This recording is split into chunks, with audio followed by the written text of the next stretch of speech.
6 years ago, Quinteron lost his parents and was so heartbroken he wanted to die. All they left him was a single ability book, but even after 6 years, the young man was still useless. He couldn't open the book. Then, right after being beaten to a pulp, he happened to bleed on the cover and was fortunate enough to receive the powers of a vampire. He immediately became bloodthirsty and his strength soared. Backtracking to a few days ago, after finishing high school, the students were cheering, congratulating each other on finally graduating. These classmates were slackers who didn't understand the point of studying. When everyone already has powers, I really don't get this era. Everyone's trying their best to improve their superpowers, so why does school still force us to take tests and do assignments every day? Immediately, a girl with a broader perspective chimed in. She explained it to her friend. It's basic education. Not everyone can make a living off their superpowers in the future, you know. There are even people in our school who can't afford an ability book. They have to wait until they join the army to be officially assigned an ability. Hearing that the poor kids who couldn't afford a book would get one for free made that guy furious. What? They're giving out ability books for free?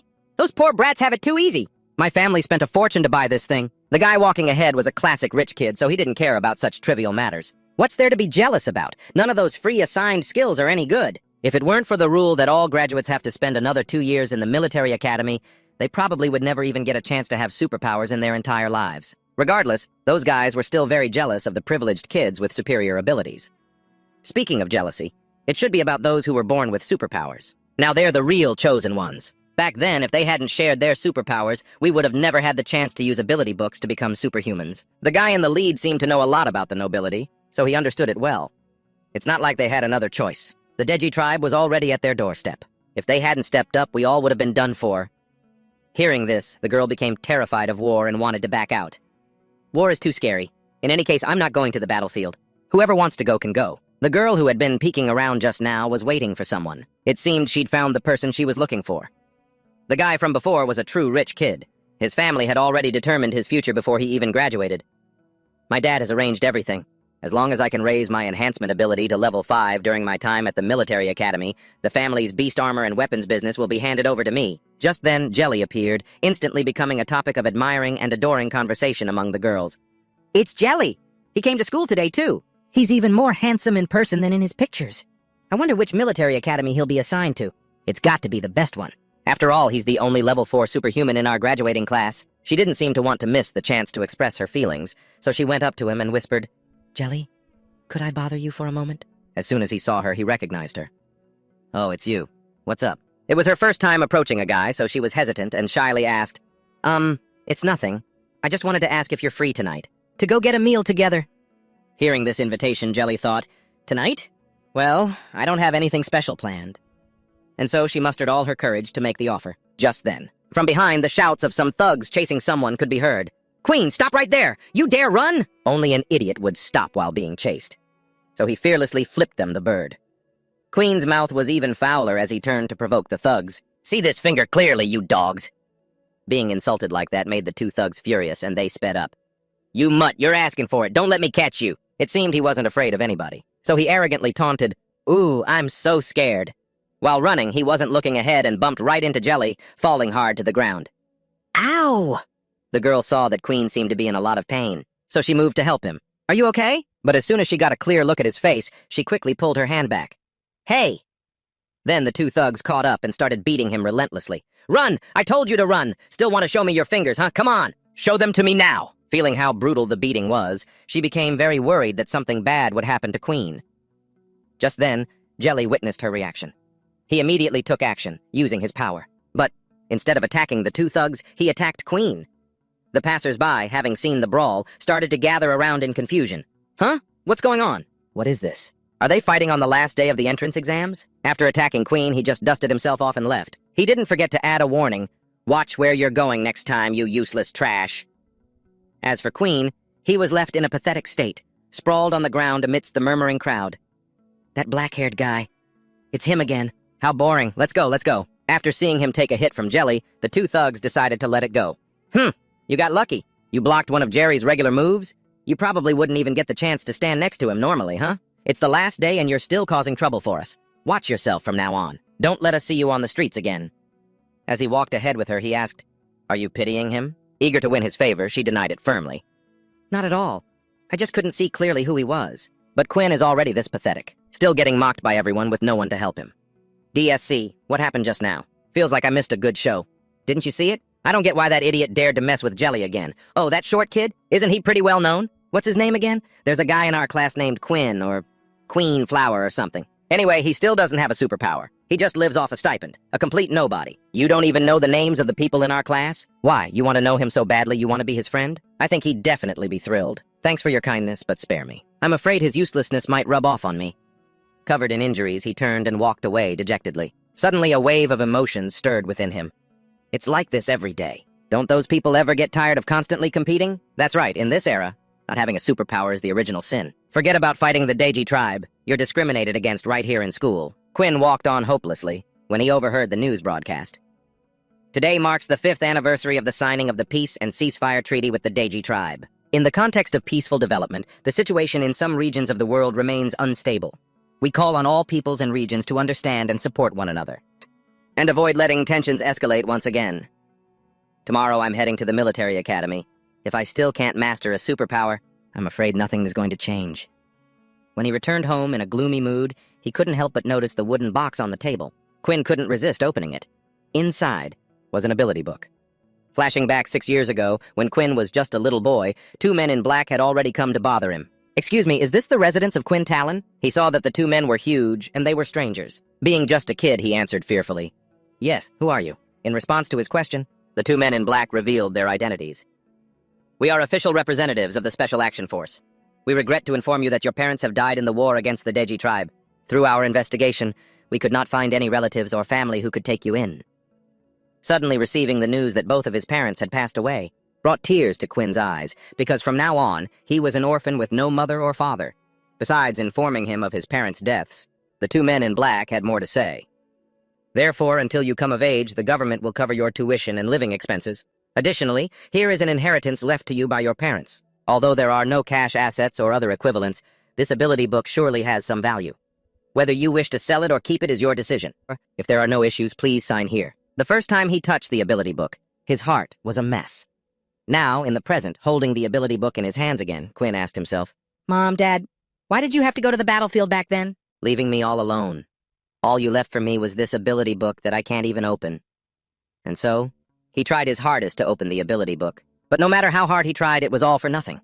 As expected, it still wouldn't open. What on earth am I supposed to do? I guess the only way is to go to the military academy and get a book distributed by the government. But compared to this ability book that I can't open, I'd rather you had left me a photograph. I'm starting to forget what you 2 even look like. While lost in his memories of his deceased parents, Quinn's nose suddenly began to bleed. A single drop landed precisely on the ability book. The sudden nosebleed startled him. He hurriedly grabbed a tissue to wipe it. Damn it. I must have pushed myself too hard. My nose is bleeding again. After wiping it for a moment, the ability book was clean again, which made Quinn feel relieved. Phew, at least it could be wiped clean. But then, he saw something surprising. The ability book, which he couldn't open before no matter how hard he tried, was now glowing with a red light. Quinn was quickly pulled into a boundless space, because the ability book had opened, much to his surprise.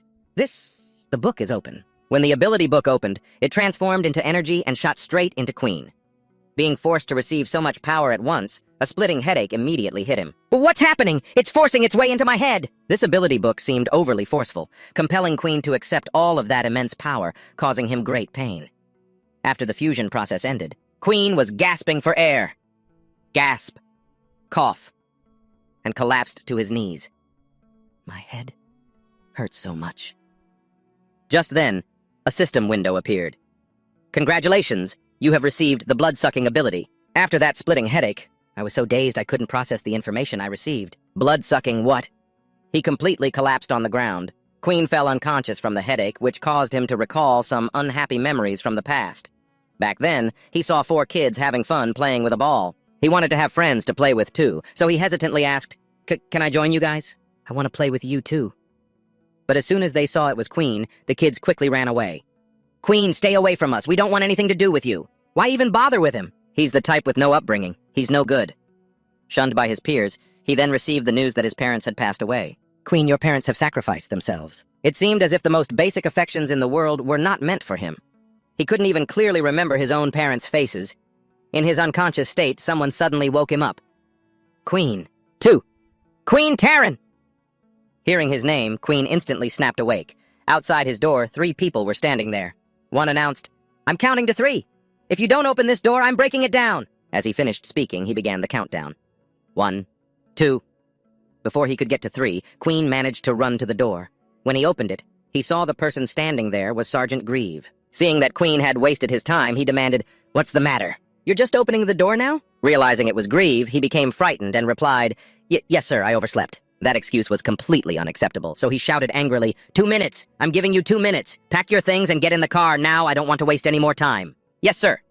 Because he had been unconscious, Queen hadn't packed yet, so he just started grabbing things randomly. Yes, sir! Oh crap, oh crap! How did I sleep until morning? I remember I was studying the ability book when I got home. Speaking of the ability book, Queen frantically searched for it. That's right, where's the ability book? Then, as his memory returned, he vaguely recalled, I think I opened it. Then he subconsciously saw his battered glasses, broken in 2 on the ground, and he panicked. Huh? My glasses are broken again. Looks like I'll have to get a new pair this time. This is no good. But when he wiped away his tears, he suddenly noticed something strange. That's weird. I don't think I'm nearsighted anymore. Unbelievable. This news truly left Queen so shocked, he was speechless. Before he could even think about his eyesight being fixed, he heard Grieve yell, Queen Taryn! How much longer are you going to make me wait? And just like that, he had no time left, and hurriedly finished packing his things. He had just gotten his stuff out of the house, when he heard him yell again. What's with the dawdling? You think this is a vacation? Knowing it was his fault, Queen didn't argue back and just accepted it. No, I'm sorry. Seeing his repentant attitude, Grieve's anger subsided a little. Get on and find a seat. Yes, sir. Afterwards, Queen got on the vehicle and saw the seat next to Jelly was still empty, so he asked to sit there. Excuse me, could you let me in for a second? Only after asking did he realize who was in front of him. It's Jelly. He seemed to really dislike him and coldly replied, It's taken. Being rejected like that, he looked down at the other seats. He saw that everyone else looked annoyed, leaving him at a loss for what to do. Ugh. All he could do was lament his fate. What rotten luck. It seems like there are no other seats left. Not knowing what to do, Queen looked at Jelly again, as if pleading. Jelly immediately put on an annoyed expression and scowled. What, you got a problem? But while he was awkwardly stuck, he saw a kind-hearted classmate waving at him. Hey, buddy, come sit here. This spot's free. This finally getting a seat made him feel grateful. Oh, okay, thanks. He praised him silently in his head. What a genuinely kind person. As soon as he sat down, Golden proactively reached out to shake his hand and introduce himself. Hey there, I'm Golden. Queen was also happy to shake his hand. Hi, I'm Queen. Just then, the system appeared with an angry status. It came with a notification. Skill activation detected. This skill has been denied. Confirmation required. A system window appearing out of nowhere like this left Queen stunned, then utterly bewildered. What is this thing? Can't he see it? I wanted to be sure whether Golden could see the system or not. So Queen pointed at the system and asked about it, but seeing Queen's extremely strange reaction confused Golden. Huh? Weird. After that, Golden got worried that something was wrong with him. He quickly pulled his hand away and asked about his ability. Sorry about that. What's your ability? When asked about his ability, he immediately denied it. I don't have a superpower yet. He couldn't understand why he was suddenly being asked this after hearing Queen was coming to the academy. The fact that he didn't have an ability surprised Golden even more. Oh, really? This is the first time I've ever met someone in this situation. Knowing he was both useless and different, he could only sigh in resignation. It seems people like me are pretty rare. I'm sure everyone else our age has already gotten their superpower by now. As they were chatting and getting friendlier, they were once again silenced by Reeves shouting. What's all the noise? Shut your stinking mouths for me. You think you're on a picnic? Do I need to remind you all of the military academy's rules right now? As soon as the cadets heard that shout, they immediately covered their mouths. After that, the two could only look at each other awkwardly. Once he had a quiet moment to himself, Queen started thinking. That thing from before. It kept flashing in front of my eyes. Is it related to the ability book I opened yesterday? Only I can see it. A system. Then a status window with his information appeared. Current level, 1. Race, human. Name, Queen Taryn. Basic attributes, strength 10, agility 10. Besides that, Queen received a lot of other information. It seems like a lot of other information was simultaneously transferred into my head. Could it be that the ability book merged with me in this form? Just thinking about it made him excited as he came to a conclusion. Doesn't that mean I have a superpower now, too? But as the vehicle drove towards the academy, Queen was completely focused on studying the system. What kind of ability is this? None of these interfaces have any important information. Sitting next to him, Golden noticed that Queen was acting very strange. He started to think something was wrong with his head. At that same moment, the vehicle drove out of a tunnel and into the light. The light immediately streamed in, causing Queen intense pain. I don't understand what's happening. What is this? At the same time, the system blared multiple warnings. System warning. Your body is directly exposed to sunlight. All attributes are currently reduced by 50%. Queen's life was in grave danger, with all of his attributes cut in half. The sudden drop in everything pissed him off. Damn it! But with lightning-fast reflexes, he pulled the window shade down. That was just a little bit of sunlight. This ability's weakness is way too critical. Once he avoided contact with the sun, Queen's stats were restored, much to his relief. Thank God they can recover. Does this mean from now on I can only be active while avoiding the sun? Golden, sitting beside him, saw that he looked unwell and asked with concern, "Hey man, what's wrong? You look really pale." Hearing his concern, he quickly made up an excuse to keep him from getting suspicious. "I'm fine. I probably just didn't get enough sleep last night." So, worried something might happen to him, Golden opened a bottle of water and handed it to him. "Here, drink some water. We've still got a long ride ahead of us. You can try to get some sleep first." Queen quickly took the bottle and gratefully drank it all. "Thanks." Just as he finished the water, the system appeared out of nowhere and praised him. Excellent water consumption. Then it simultaneously issued a daily quest. Drink 2 liters of water. Reward received, 5 experience points. Because this notification appeared so suddenly, it caused Queen to choke and spit water all over the person sitting in front of him. The cadet's sudden yell was so loud it caught Reeves' attention, who issued a warning. "What's with all the screaming? You think you're funny or something?" Seeing that he was being misunderstood, the cadet quickly tried to explain, No, it wasn't me, instructor." But he wouldn't listen and angrily shouted, "Get over here now!" The cadet still tried to defend himself. No, it wasn't me, sir." At that moment, the system announced, "Quest complete." On top of that, it even praised him enthusiastically. Excellent work. This made him think in disbelief, drinking water is a quest now? Golden, who witnessed everything, advised him, "Drink slower, don't choke again." After that, the system displayed a series of quests. Quest 1, drink 2 liters of water daily. Quest reward, plus 5 experience points. Quest 2, avoid direct sunlight for 8 hours. Quest reward, plus 5 experience points. Quest 3, reach level 10. Quest reward, unlock shop. I've never heard of a book with this kind of ability. Other people's superpowers all revolve around a single, unique ability. After awakening, they have to follow the contents of their book to constantly strengthen that ability. But as for me, why does it feel like I'm playing a game? I still haven't even been able to figure out what my ability really is. Right now, besides my improved vision, there don't seem to be any other changes. Filled with this curiosity, Queen wanted to ask Golden a few questions about his ability, but he saw that the boy had already fallen fast asleep. How did he fall asleep so fast? Then, he subconsciously looked over at the other students and saw that every single one of them was asleep, which puzzled him. That's weird. It looks like everyone else is asleep, too. He seemed to figure out the problem when he saw smoke swirling inside the vehicle. At the same time, the system announced, abnormal substance detected in the air. Your body feels tired. Resistance plus 1. Your resistance to this substance has increased. Resistance plus 1. After wearing a gas mask for 1 round only, Queen wasn't unconscious, so I have to raise my assessment of him. It seems there are still a few who can resist the knockout gas, so I'll have to pay special attention to you. And with that, he quickly threw a bag over his head. He even remembered to order his men, "Give this little guy a little extra juice." Seeing this, the system, afraid something would happen to him, frantically announced, "Abnormal substance detected in the air. Your body feels tired." Although the system had issued many warnings, Queen still couldn't fight off the anesthetic gas and slowly drifted off. So, sleepy. I can't even keep my eyes open anymore. After some time had passed, the sack was taken off Queen's head. Wendy, who had woken up earlier, immediately asked, "Hey buddy, you were really out, huh?" After waking up, he just felt dizzy and confused, shocked. Where are we? There were currently only 5 people in this space. Based on his own thoughts, he predicted, I guess we've probably arrived at the military academy, but I only woke up a short while ago, so I'm still not clear on the situation. This cold, blonde girl is Aylin, and the short-haired, dark-haired girl behind her is Layla. Seeing that Queen had finally woken up, she commented, "The 5th one is awake." The last person was their friend, Peter. You guys? Just then, the sound of approaching footsteps caught Queen and Golden's attention. They saw the examiner appear, remarking, "Oh, looks like this group is all awake. We can begin arranging the tests." The person walking behind him, perhaps afraid the students would worry, reassured them, "Don't worry. This is a supernatural ability test before entering the academy. When your name is called, step forward." He then called each person up one by one. First, Peter Jack. Hearing his name called first startled him. Me? Meanwhile, Queen was getting very worried. He didn't understand his own abilities yet, and they were already being tested right after arriving. "I don't even know what my ability is yet."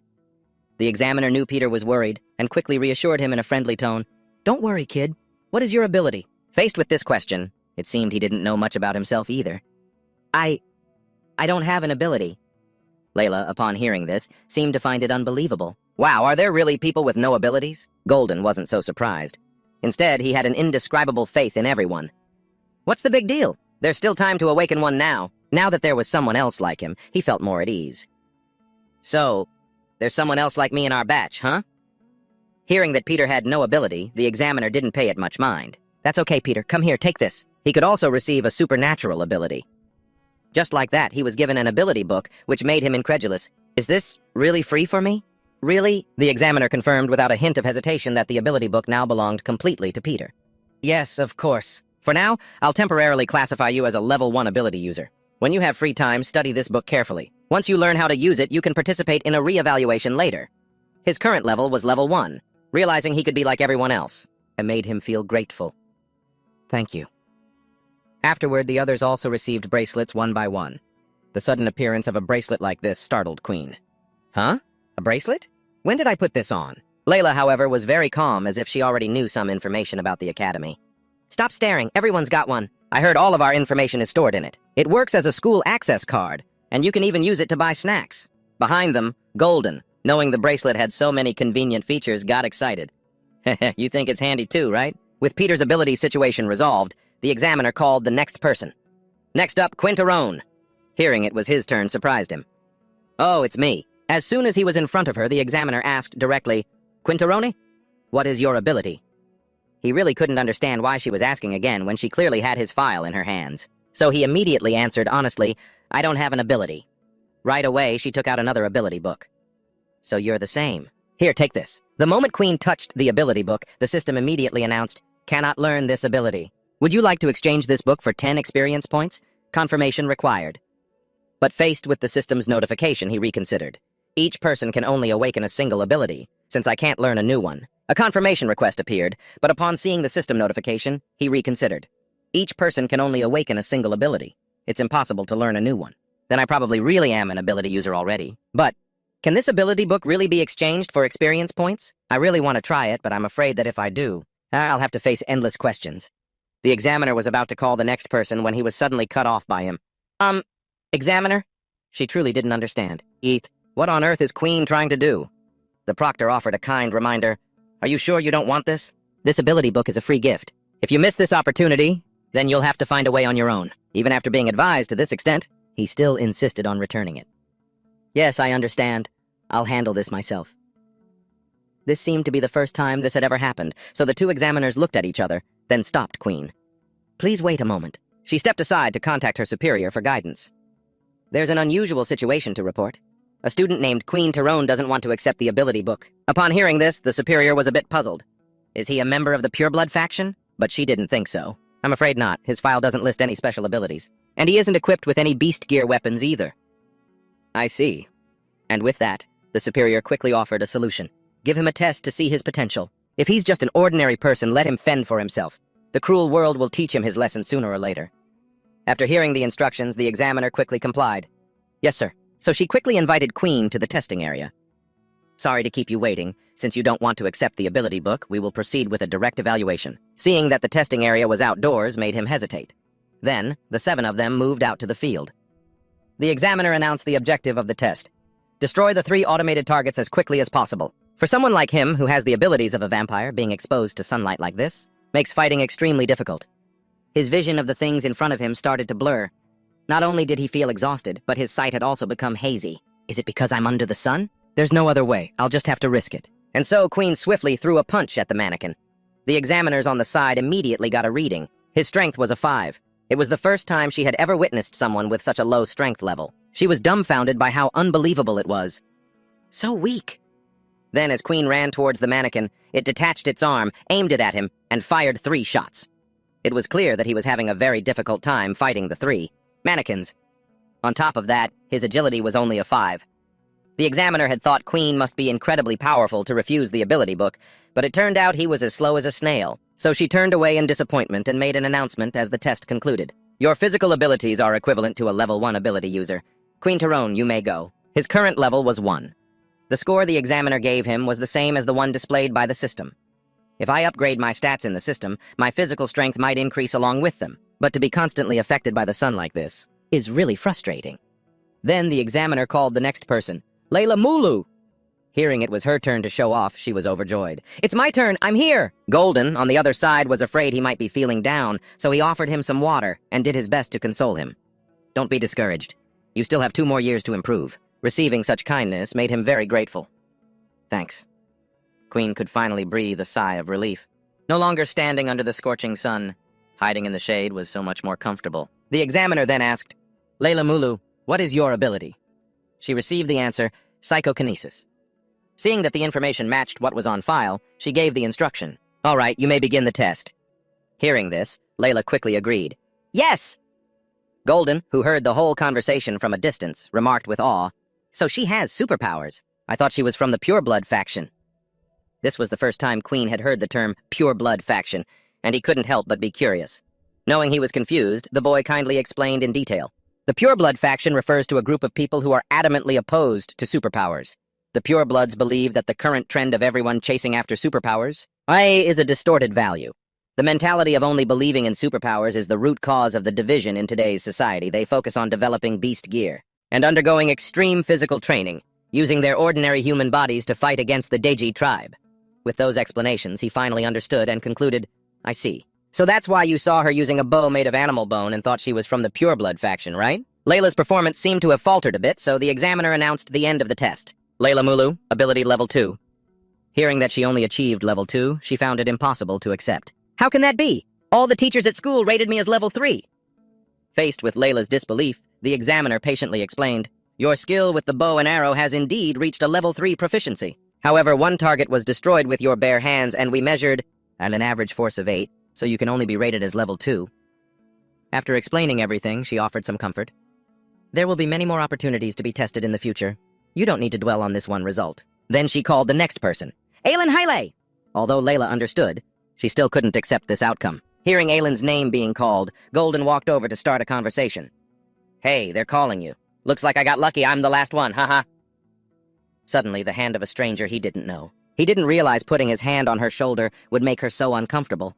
When she warned him to take his hand off, he thought she was just kidding, so he laughed it off. "Don't be so tense. I think—" Before he could even finish his sentence, Golden's hand was frozen solid, leaving him completely stunned.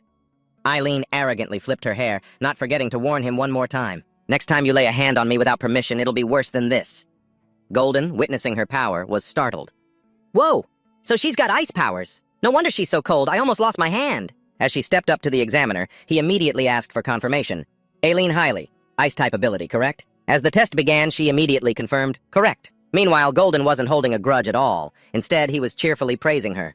"Heh, I knew it. That girl is seriously powerful." Queen, who had been drinking water, came over and kindly advised him, "You shouldn't touch people without their permission. She doesn't look like someone you should provoke." But Golden didn't seem to pay much attention to the warning. "Ha ha ha ha, I wouldn't mind having an exhilarating fight with her. But for real, I'm not the type of guy who just starts fawning over any pretty girl I see." The other 3 were left speechless by this. Eileen was clearly very strong. She just stood in one spot and used her ability to completely destroy the training dummies. After this display, the examiner was very satisfied and made an announcement. "The test is over. Aylin Haile, assessed as a level 5 ability." "Excellent. You're the 3rd student out of all the candidates today to reach level 5. Hearing she was level 5, Peter gasped in amazement. Amazing. A level 5 ability. Queen's face was also frozen, as if he'd never seen anything like it. "Ah, that's right. The highest level at our school before this was only level 4. Layla, feeling outshone, was very unhappy. "What's so great about that? I'll surpass her soon enough." Finally, it was Golden's turn. Next, Golden Fong. Hearing his name called made him eager to prove himself. "It's finally my turn!" When Golden went up and demonstrated his ability, it left Eileen astonished, and Queen dumbfounded. It was exactly like Aileen's power. He took down the training dummies with a speed that was hard to follow. Afterward, the examiner happily exclaimed, "Looks like it's our lucky day. Golden Fong, a level 5 ability." Being ranked at level 5 made Golden excited enough to show off. How about that? Queen, at a loss for words, could only manage an incredible, "Can you copy abilities by touching people?" Golden was startled that he'd figured out his ability in an instant. "Wow, you saw right through me immediately. And I was planning on keeping up the act for a bit longer, too. How did you figure it out?" In response to his question, Queen didn't hesitate to explain his logical deduction. "Remember when we shook hands? You seemed a bit surprised. That's because you couldn't copy my ability, correct?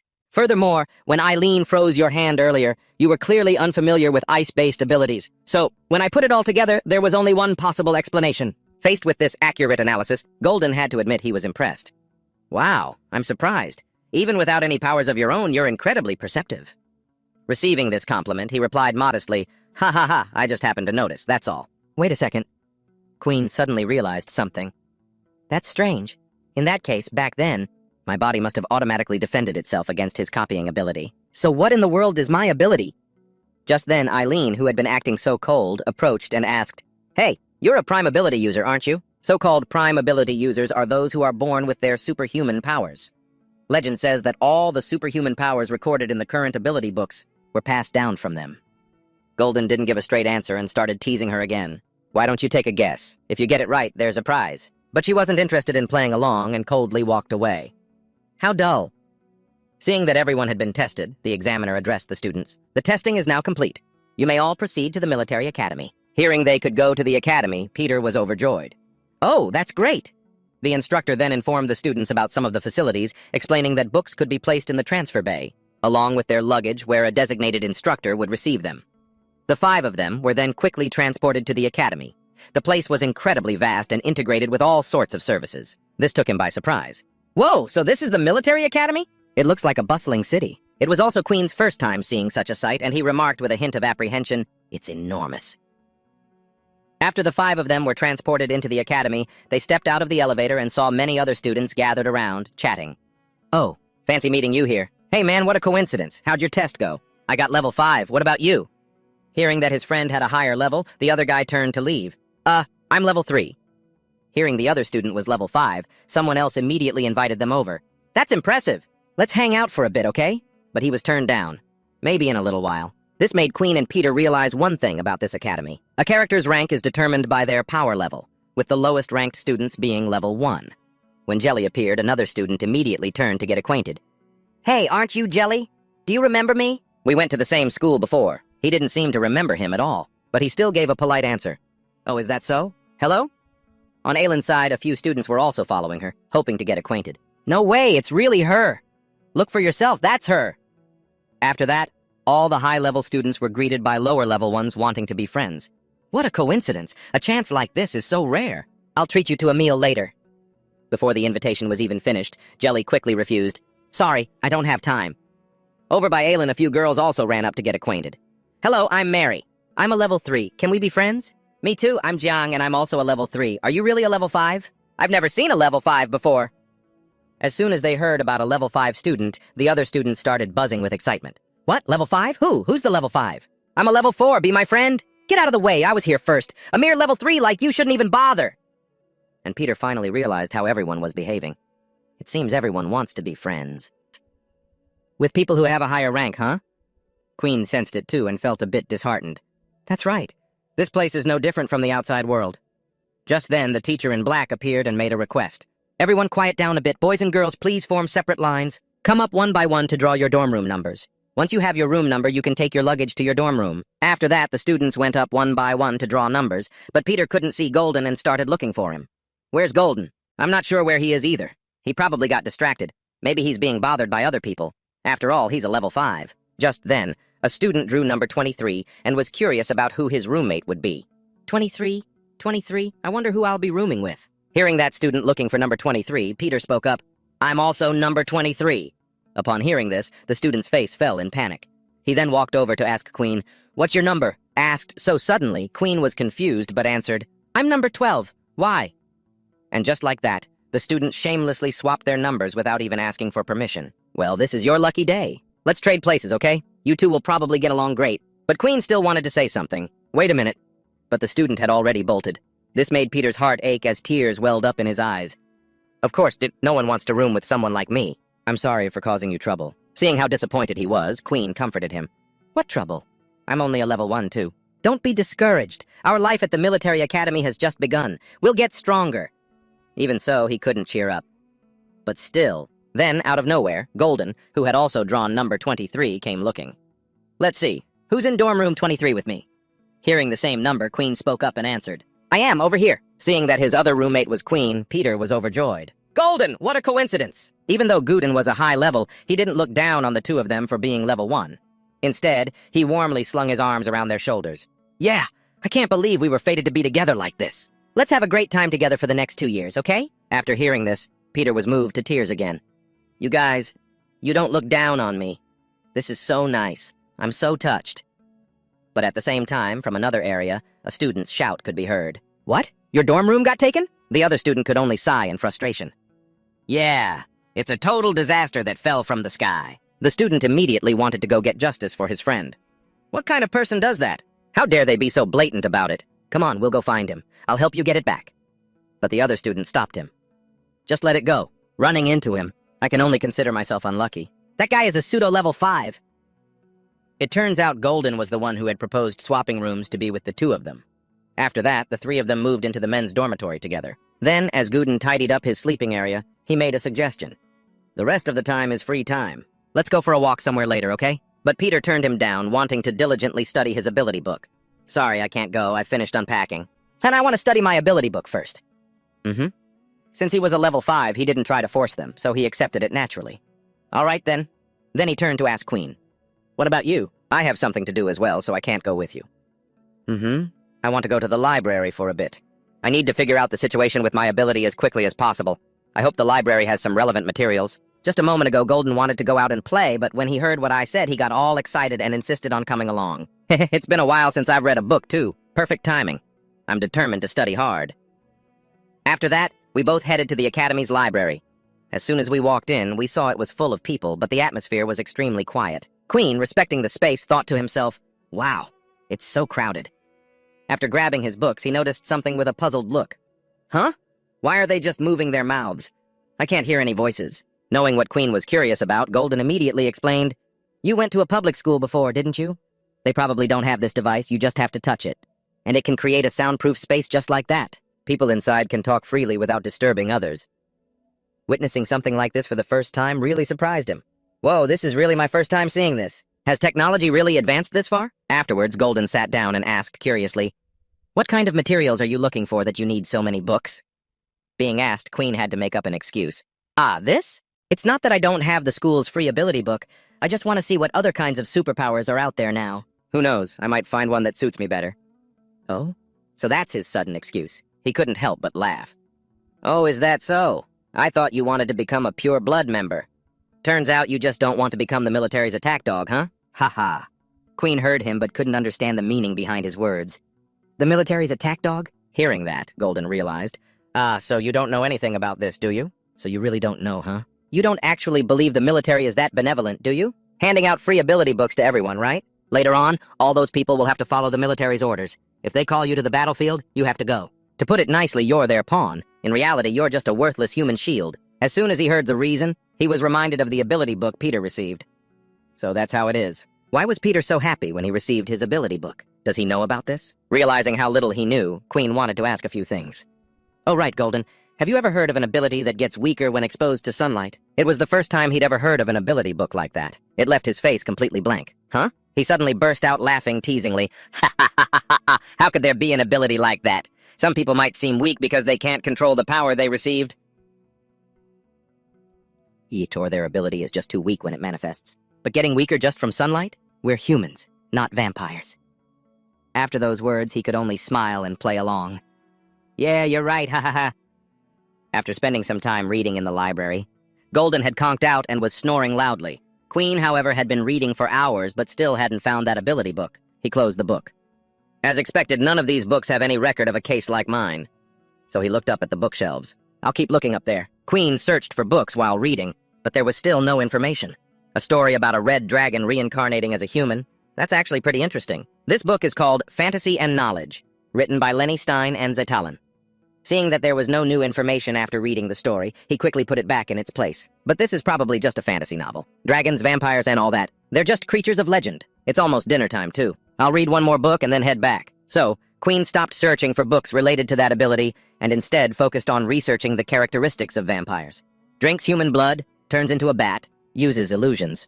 So these are all vampire traits. Oh? There are also vampires skilled in swordsmanship and hypnosis? Turns out vampires have their own distinct branches. It's quite a systematic classification. They're not quite like me, though. The only thing we have in common is getting weaker under sunlight. As he was reading, a system notification appeared.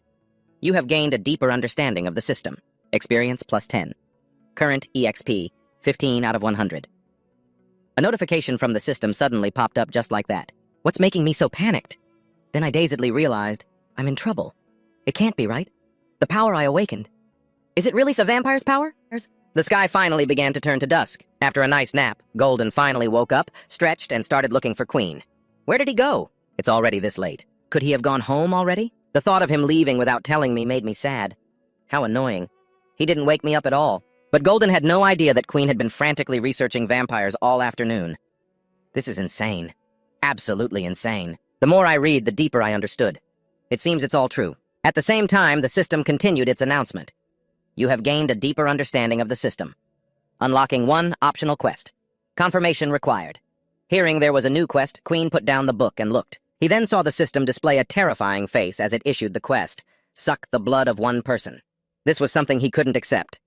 It wants me to suck a real person's blood? What is with this system? It really made Queen think about the legend of vampires surviving by sucking human blood, but this system wasn't forcing him to do it yet. Because he was being affected by the sunlight on his way back to his room, the system announced, your body is directly exposed to sunlight. All stats are reduced by 50%. Another system quest appeared. Suck the blood of one person. Daily quest. Current progress, 0%. The reward for this quest was a bit mysterious, which caught his attention. It might be possible to complete. This quest will grant a special reward. As for the daily quest, it's basically free experience, at least at this current stage. It seems that whether it's harsh sunlight or twilight, as long as any light hits me, I'll become weaker. It was just as Queen thought, as his status bar showed his stats being gradually cut in half. With this new quest, Queen had to think very carefully. If I only do the daily quests, it will take 3 weeks to reach the next level. It's slow, sure, but sooner or later I'll level up. I wonder if anything new will change when I level up. He walked on, lost in thought, not noticing Peter being bullied up ahead. The boy wasn't fighting back, just cowering. He just let the guy curse at him. I'm sorry, I really didn't mean to bump into you. After a moment, hearing the noise up ahead, he finally noticed. Huh? Isn't that Peter? And even though Peter had only bumped into them and was apologizing profusely, Kai wouldn't let him off easily. You think saying sorry is gonna fix this? If sorry actually worked, we wouldn't need cops. I can't believe he's only level 2 and already this aggressive. He wasn't even scratched, yet he wanted compensation. So tell me, how are you going to compensate me? Suddenly being cornered like this, Peter was flustered and didn't know what to do. See, compensate? But I don't have much money. But the guy refused to let up. Don't you understand human language? Are you looking for a beating or what? Queen stood there watching the guy's aggressive display with disgust. Only level 2 and already so arrogant. This type of person only dares to bully those with a lower level than them. How disgusting. So while Kay wasn't paying attention, he ran up and landed a hard punch on the guy. Oops, I tripped. Knocked forward, the guy furiously yelled, "Damn it, are you blind? Watch where you're going!" Being yelled at, Queen felt no remorse but apologized just to get it over with. Sorry, I have this habit of tripping even on flat ground. Peter was startled to see him there. Huh? Queen? When Kai got back on his feet, he noticed Queen's level and put on an air of superiority. Level 1? Tsk, what's with today? All I'm running into is trash. If you don't want to get hurt, you'd better just pay up. But Queen paid little attention to his words and just smiled. He remarked, I just got to this new school. I thought it'd take at least a few days to meet someone like you. A bully who preys on the weak. I didn't expect to find one so soon. Hearing that remark, the guy reached behind his back. Oh yeah? So what are you gonna do about it? And at that very moment, the system detected an unusual sign from the guy and issued a warning. Opponent skill activation detected. Activate combat mode? Confirmation required. Hearing this request, Queen wondered what it was. Combat mode? Do I have to fight this guy? Perfect timing. I was just wanting to test how well I can do in a real fight. And so, the system issued another quest. First battle, defeat the opponent. New quest, reward, 50 experience points. Progress, 0%. The amount of experience the system was offering was so high, it made Queen happy. And on top of that, a reward of 50 experience points. If I win, leveling up is right around the corner. So without a second thought, he agreed to fight Kai. If you want to fight, I'll give you one, you coward. Afraid that he would get into trouble fighting a higher-level opponent, Peter worried, Queen, is he insane? Why would he pick that guy as an opponent? Hearing the challenge, the guy fully activated his power and charged forward. Are you tired of living? The attacker's speed was incredible, like a true beast, but Quinn fought back fearlessly, forcing him to retreat. He had sensed Quinn's power, so it was Kai. He hesitated. How is this kid so strong? He's nothing like a level 1. Could his power already be at level 2, while he's just weak in other areas? Realizing the guy's ability, Quinn immediately devised a plan. So, it's a close combat transformation ability. This gives me a chance. Last time, that girl's power test was only 8 points, and she was already rated as a level 2. As long as I'm not in the sunlight, all my stats are at 10 points. That should at least be level 2. Even in a one-on-one fight, I'm not guaranteed to lose. With that thought, they both charged at each other again. But this time, the one who landed a hit was Kai. After landing just one slash, he looked smug. Ha! Just as I thought, this kid's agility isn't good enough. Realizing his opponent's weakness, he attacked relentlessly, not forgetting to taunt him verbally. "Trash will always be trash!" Peter, on the side, seeing this, couldn't help but worry about Quinn. The system, noticing he was overexerting himself, warned him again. "You are continuously losing blood. Blood level, 3 out of 5. Vitality, -1. But the one thing he had been waiting for all this time was the sun. It's about to set. As the sun was gradually setting, Kai launched his finishing blow. "Go die!" On the status bar, his current vitality was now only 1 out of 5. A huge explosion erupted in front of them, making Peter worry about Quinn. But right at that moment, the sun had completely set. Although he had suffered many injuries from the explosion, his body was already recovering. Quinn had grabbed one of Kai's hands tightly, making him unable to believe it. How could he? With his speed, how could he have dodged my attack? And this strength? After that last exchange, it was time for his counterattack. "Ah, this time it's my turn." Terrified that something would happen to him, he begged, Wait, I think we can negotiate a little." But by then, Quinn's condition had already recovered. He showed no mercy and punched him hard in the stomach, causing severe internal damage and making him cough up blood. Then Quinn didn't let up and continued to punch him relentlessly. Peter, who was just worried about him a moment ago, was now completely stunned by this. How did he do that? Does Quinn really not have any superpowers? After pummeling Kai for a while, he finally let go, tossing him aside. He then reflected on his own power. So this is the power of a vampire. After the fight ended, his experience jumped from 15 to 60. The system seemed quite pleased as it announced, "Congratulations, host, for completing the new mission, experience plus 50. And as an additional reward, survey skill level 1 has been unlocked." Hearing that there was an additional skill unlock reward made Quinn excited. Then the system announced, "Combat mode has been deactivated." Peter then came closer and asked about Kai's condition. "Quinn, he's not dead, is he?" He received a reassuring reply from Quinn. "Don't worry, I'm not that skilled. I just wanted to make sure that guy won't want to cause trouble for us anymore." Peter still couldn't believe that Quinn had actually beaten a level 2 student. "You really scared me. To think you'd fight a level 2 head-on." Quinn didn't pay much attention to his exclamations and decided to check out the new skill he'd received. "Survey skill. I wonder if it can see other people's weaknesses. Let's try it out."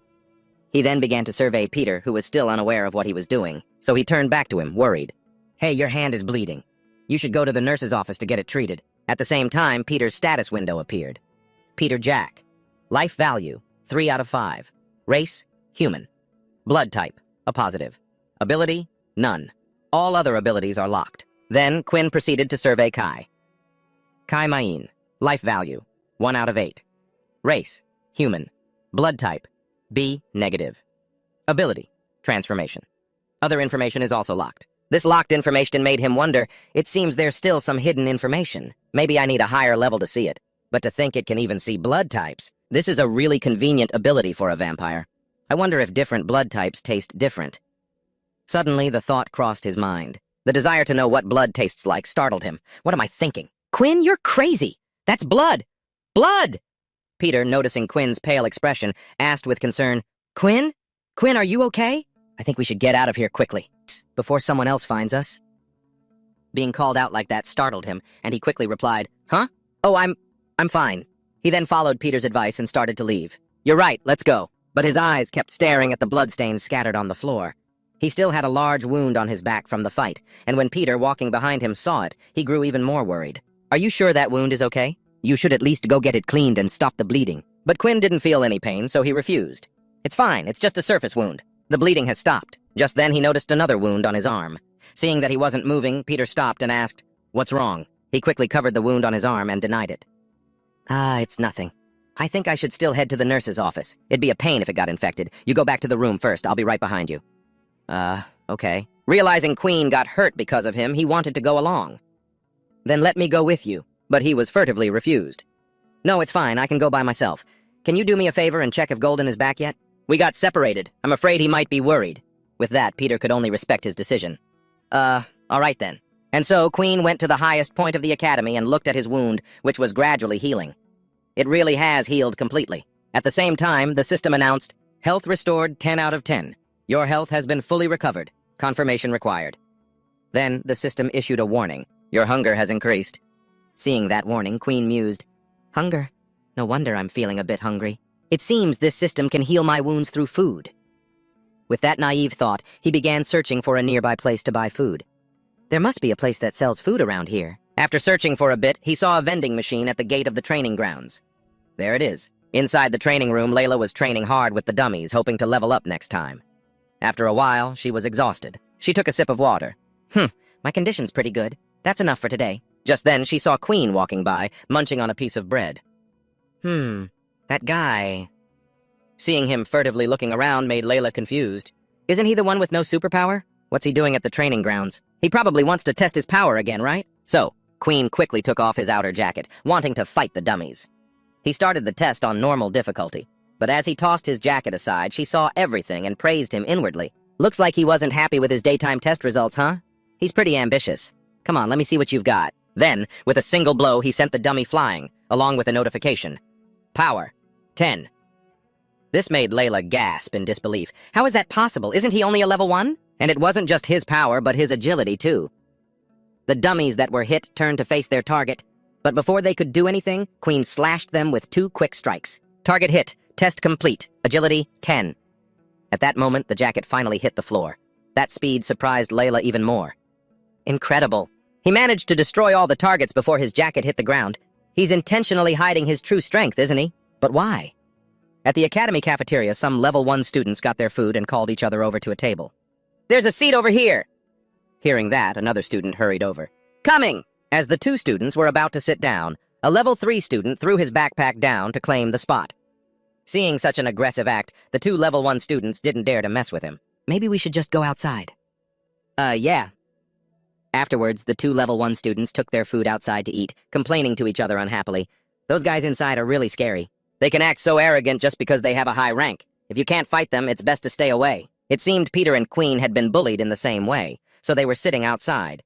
Peter, worried that Golden might be uncomfortable, asked, "Golden, are you sure it's okay sitting with us?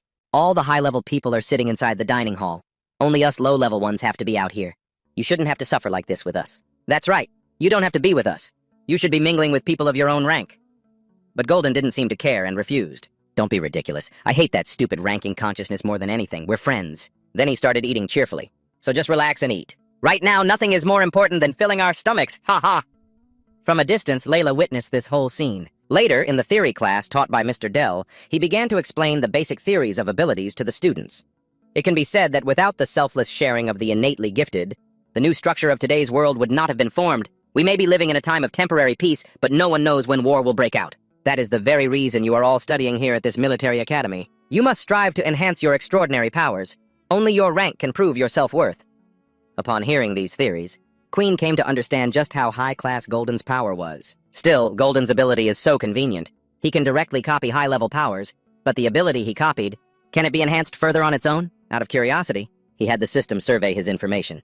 Use survey skill. Let's see if I find anything. Receiving the command, the system immediately surveyed the information, which quickly appeared on the screen. Golden. Health value, 10 out of 10. Race, human. Blood type, O negative. Ability, unknown. Suddenly, the ability column was locked like this. This made him even more confused. Strange. The ability can't be displayed. Could it be? So, to confirm his suspicion, Queen bluntly asked Golden, "Can you not use Aylin's ability anymore?" Model, as soon as he heard that question, Golden, truly impressed by his quick wit, whispered in his ear, "Wow, you figured it out again. You're a really sharp one. Let me tell you a little secret. Actually, my copy ability resets every day, so unless I touch Aylin again, I won't be able to copy her ability."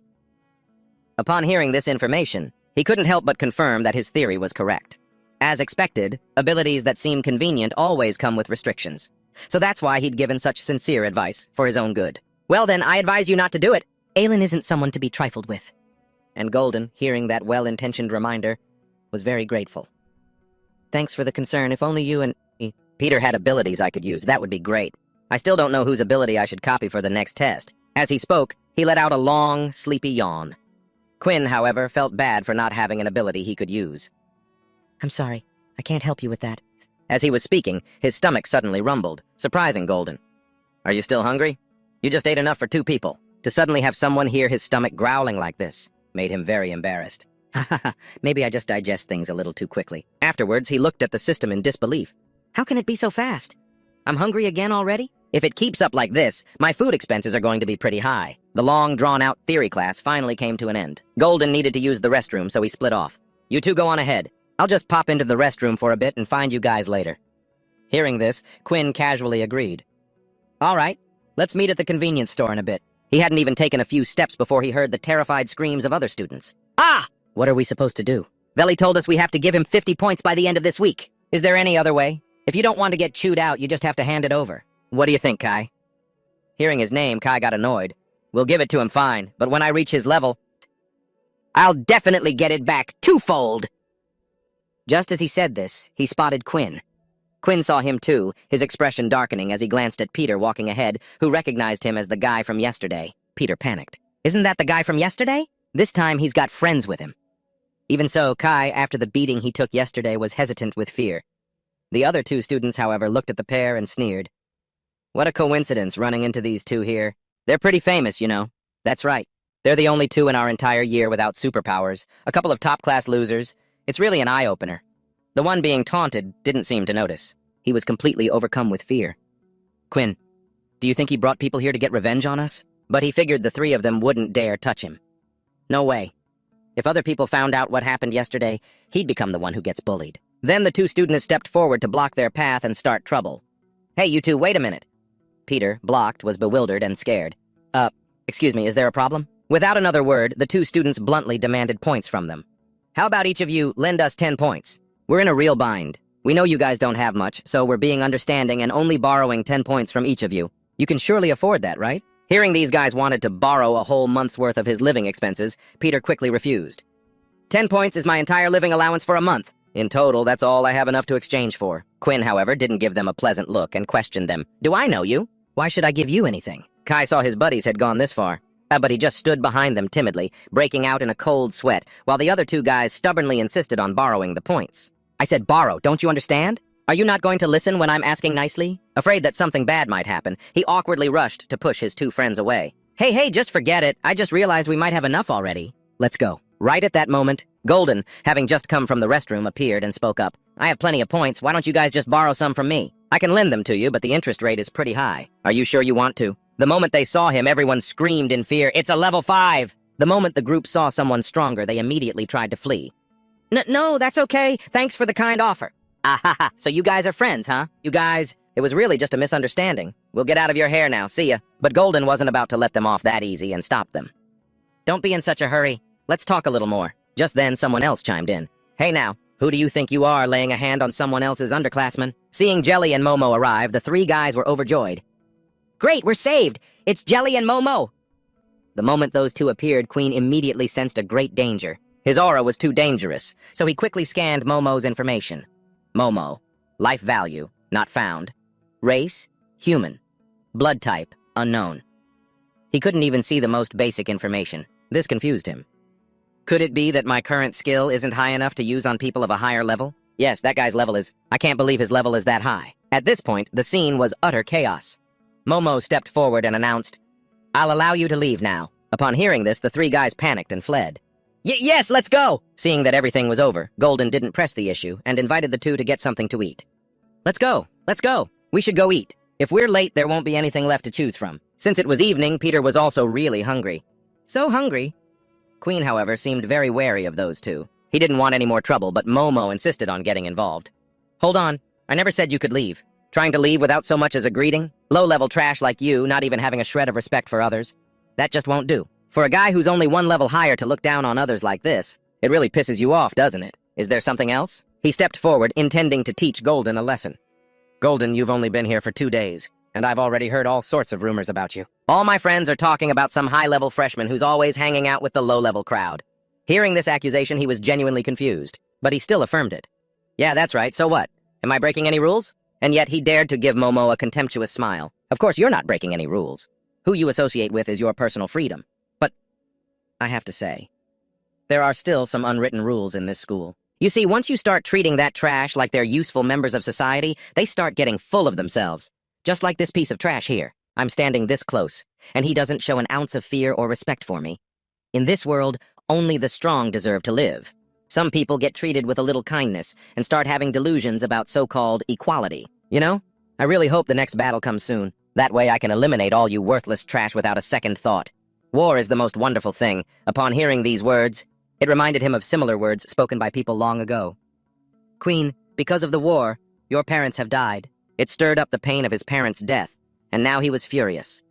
How could he say something like that? Deciding not to let it slide, Queen threw a punch straight at Momo, but Jelly intercepted it. Then with his other hand, he used his ability. He landed a powerful blow, sending him flying backward. To Peter, the impact was so strong it shattered the ground. After the punch, Jelly looked down on Queen with arrogance. You really never learn, do you? You, who already lost to me. Momo chimed in with a sneer. You think you can take us on by yourself? Aren't you overestimating yourself a little? While the two were distracted, Golden rushed in to land a punch. Then what about me? But his opponent's speed was too fast and he missed. How? Just now he dodged my attack so easily. After that punch, Golden still couldn't believe he missed and wanted to try again. I don't believe it! But Queen stopped him in time. Golden, that's enough. Let it go. Despite her intervention, he remained incredibly stubborn. Queen. But Peter firmly shook his head, stopping her. He knew this was his fault, too. It was my fault for being too rash. Golden isn't strong enough yet. We shouldn't pick a fight with them. Seeing that no one was making a move, the guy turned to leave. Heh heh heh. I have no intention of fighting you all today.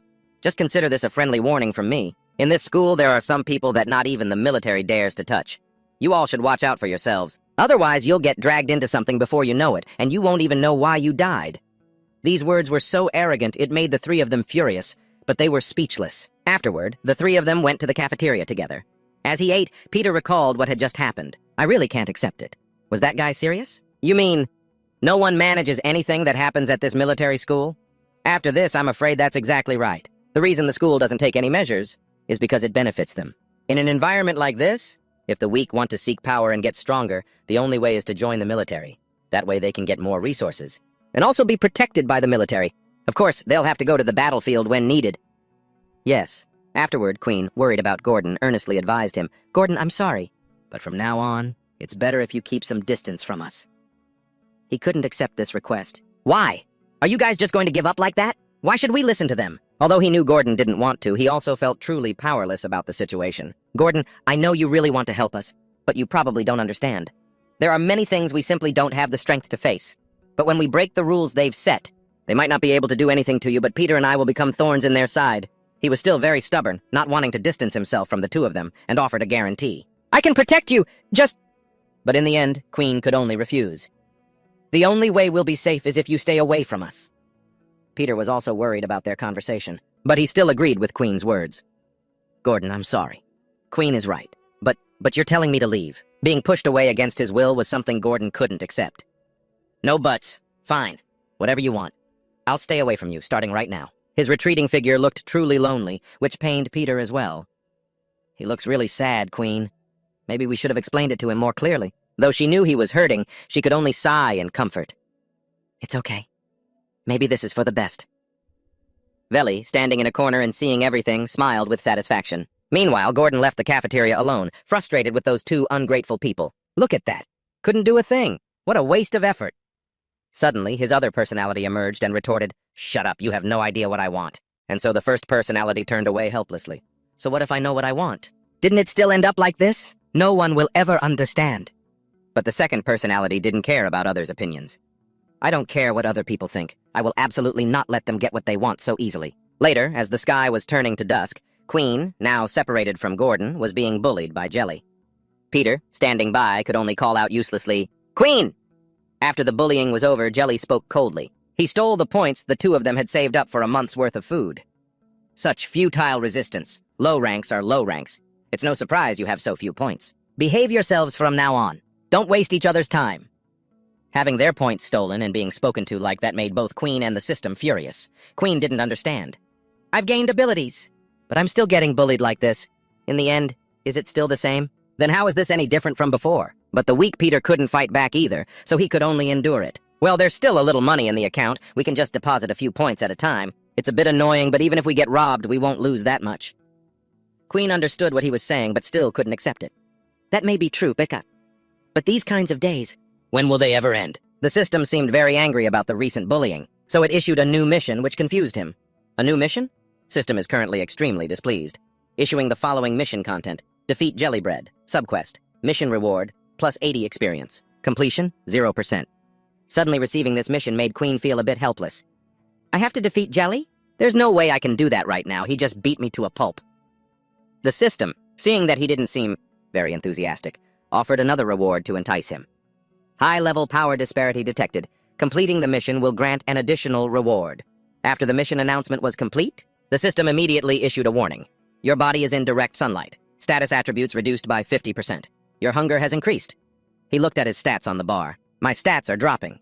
Although avoiding the sun can improve my body's functions, it's still not enough to close the level gap between me and Jelly. I have to level up and fast. Just like that, the sky quickly grew completely dark, and only then did the two of them return to the dormitory. The moment he saw them return, Golden suddenly stammered, You guys are back? I've been waiting for you for a long time. Having just flatly refused to play with him, seeing him now made him feel awkward. But Peter was completely nonchalant. We're back. Golden, what happened to your face? When asked about the wound on his face, he immediately denied it. Oh, this? It's nothing. Just got into a little scuffle, that's all. Don't worry, I didn't lose. The other guy got it way worse. What about you two? You didn't run into any trouble, did you? When asked about it, he hesitated, wanting to say, Actually, we also... But Queen quickly cut him off. We didn't run into any trouble at all. He and I just went out and had a huge, satisfying meal. We totally pigged out. Hearing that the two had fun, Golden adjusted his clothes and replied cheerfully, Oh, it was that much fun, huh? Make sure to take me with you next time, okay? Meanwhile, Peter whispered, Aren't you going to tell Golden? But he refused. No, let's not. If he found out, he definitely wouldn't let it go. Let's not make him worry. Just after saying he'd eaten his fill, the sound of Queen's stomach rumbling made the atmosphere dead silent. So he got a bit embarrassed and tried to cover. Ha ha ha. You know how it is. The more expensive the food, the smaller the portions. It's normal not to get full. Besides, I digest things quickly. Hearing that excuse, he seemed to find it plausible. That's true. Let's go buy some more food at the convenience store. It's close by anyway. And with that, he transferred 10 points to Queen, startling him. Huh? For me? That's too much. I feel bad. But Golden was insistent, speaking from the heart. Don't refuse. Just consider it a thank you for this afternoon. I'm the type of person who can be a little stubborn sometimes, so I hope you guys will bear with me more in the future. But at this request, he finally let out a sigh of relief. All right, thanks. After that, Queen headed to the convenience store. Thank you for shopping with us. While inside, he suddenly overheard the two thugs from that afternoon chatting. Man, I was seriously scared shitless today. Did you see the look in Mac's eyes? Lucky he didn't get mad at us. Shh, keep your voice down. Hearing that voice, Queen immediately recognized it. Aren't these the two from earlier today? Seeing that it was them, he focused on their conversation. Veli already told us to hurry up and gather enough points. Otherwise, even he won't be able to protect us. That CAI guy is pretty reckless. To think he'd try to gather points all by himself. I know, right? I mean, if you don't borrow from others, who could stand grinding like this every single time? Just then, Queen noticed a system quest. A quest, huh? Perfect timing. Defeating those two won't be a problem, it's just... Charging straight in like this will attract too much attention, unless... Then, his eyes fell on the masks displayed on a shelf. As the thug left the convenience store, Queen followed him. It seemed the thug's sixth sense tingled, feeling he was being followed. The hair on the back of his neck stood up, and he spun around to see who it was. Who's there? Come on out! Stop messing around and trying to scare me! But when he saw no one, the thug sighed in relief. Phew! What's with me? Just scaring myself. The moment he finished speaking, Queen appeared right in front of him, wearing a mask. It was absolutely terrifying, causing the thug's face to turn pale as he fell silent. A second later, overcome with fear, he screamed his head off and collapsed onto the ground. Seeing this made Queen a little bored. This guy is way too much of a coward. Where'd the other one go? Just then, the other thug appeared, demanding, Who are you? Seeing the person he was looking for had arrived, he turned to look. So you found me. Without another word, the thug lunged forward to attack, yelling, Who are you? Answer me! Seeing this, Queen scanned him. The thug's information appeared. Brandon Chalison. Race, human. Blood type, O positive. Ability, wind element. Seeing another new ability made him wonder, wind element? What kind of ability is that? But Brandon, after that last attack, when he dodged, the guy just kept rushing into attack, acting all mysterious. His ability was truly surprising. So fast. So this is how you're supposed to use this power? Just as the guy used a wind blade, a large wound appeared on his shoulder. Seeing that he had landed a hit, Brandon gloated. Even if you don't answer, I've already figured it out. You're definitely one of the people we borrowed points from, aren't you? You think you can get revenge just by covering your face? You're dead wrong. With that, the guy spun around and attacked him head-on, a provocative and threatening smile on his face. Now take off that fake mask of yours yourself. I might give you a chance to kneel and apologize. For real. That last wound made Queen tremble. Based on his abilities and fighting style, he's the type with high reflexes, so his defense probably isn't that strong. I have to find a way to land just one hit on him. Despite that, he still charged forward without fear, attacking head-on, which only annoyed the guy more. Not afraid to die, huh? You've fallen right into my trap. You idiot. My wind blades aren't just limited to my hands. Queen was attacked, and his whole body suffered numerous cuts, but he still charged forward. Ugh.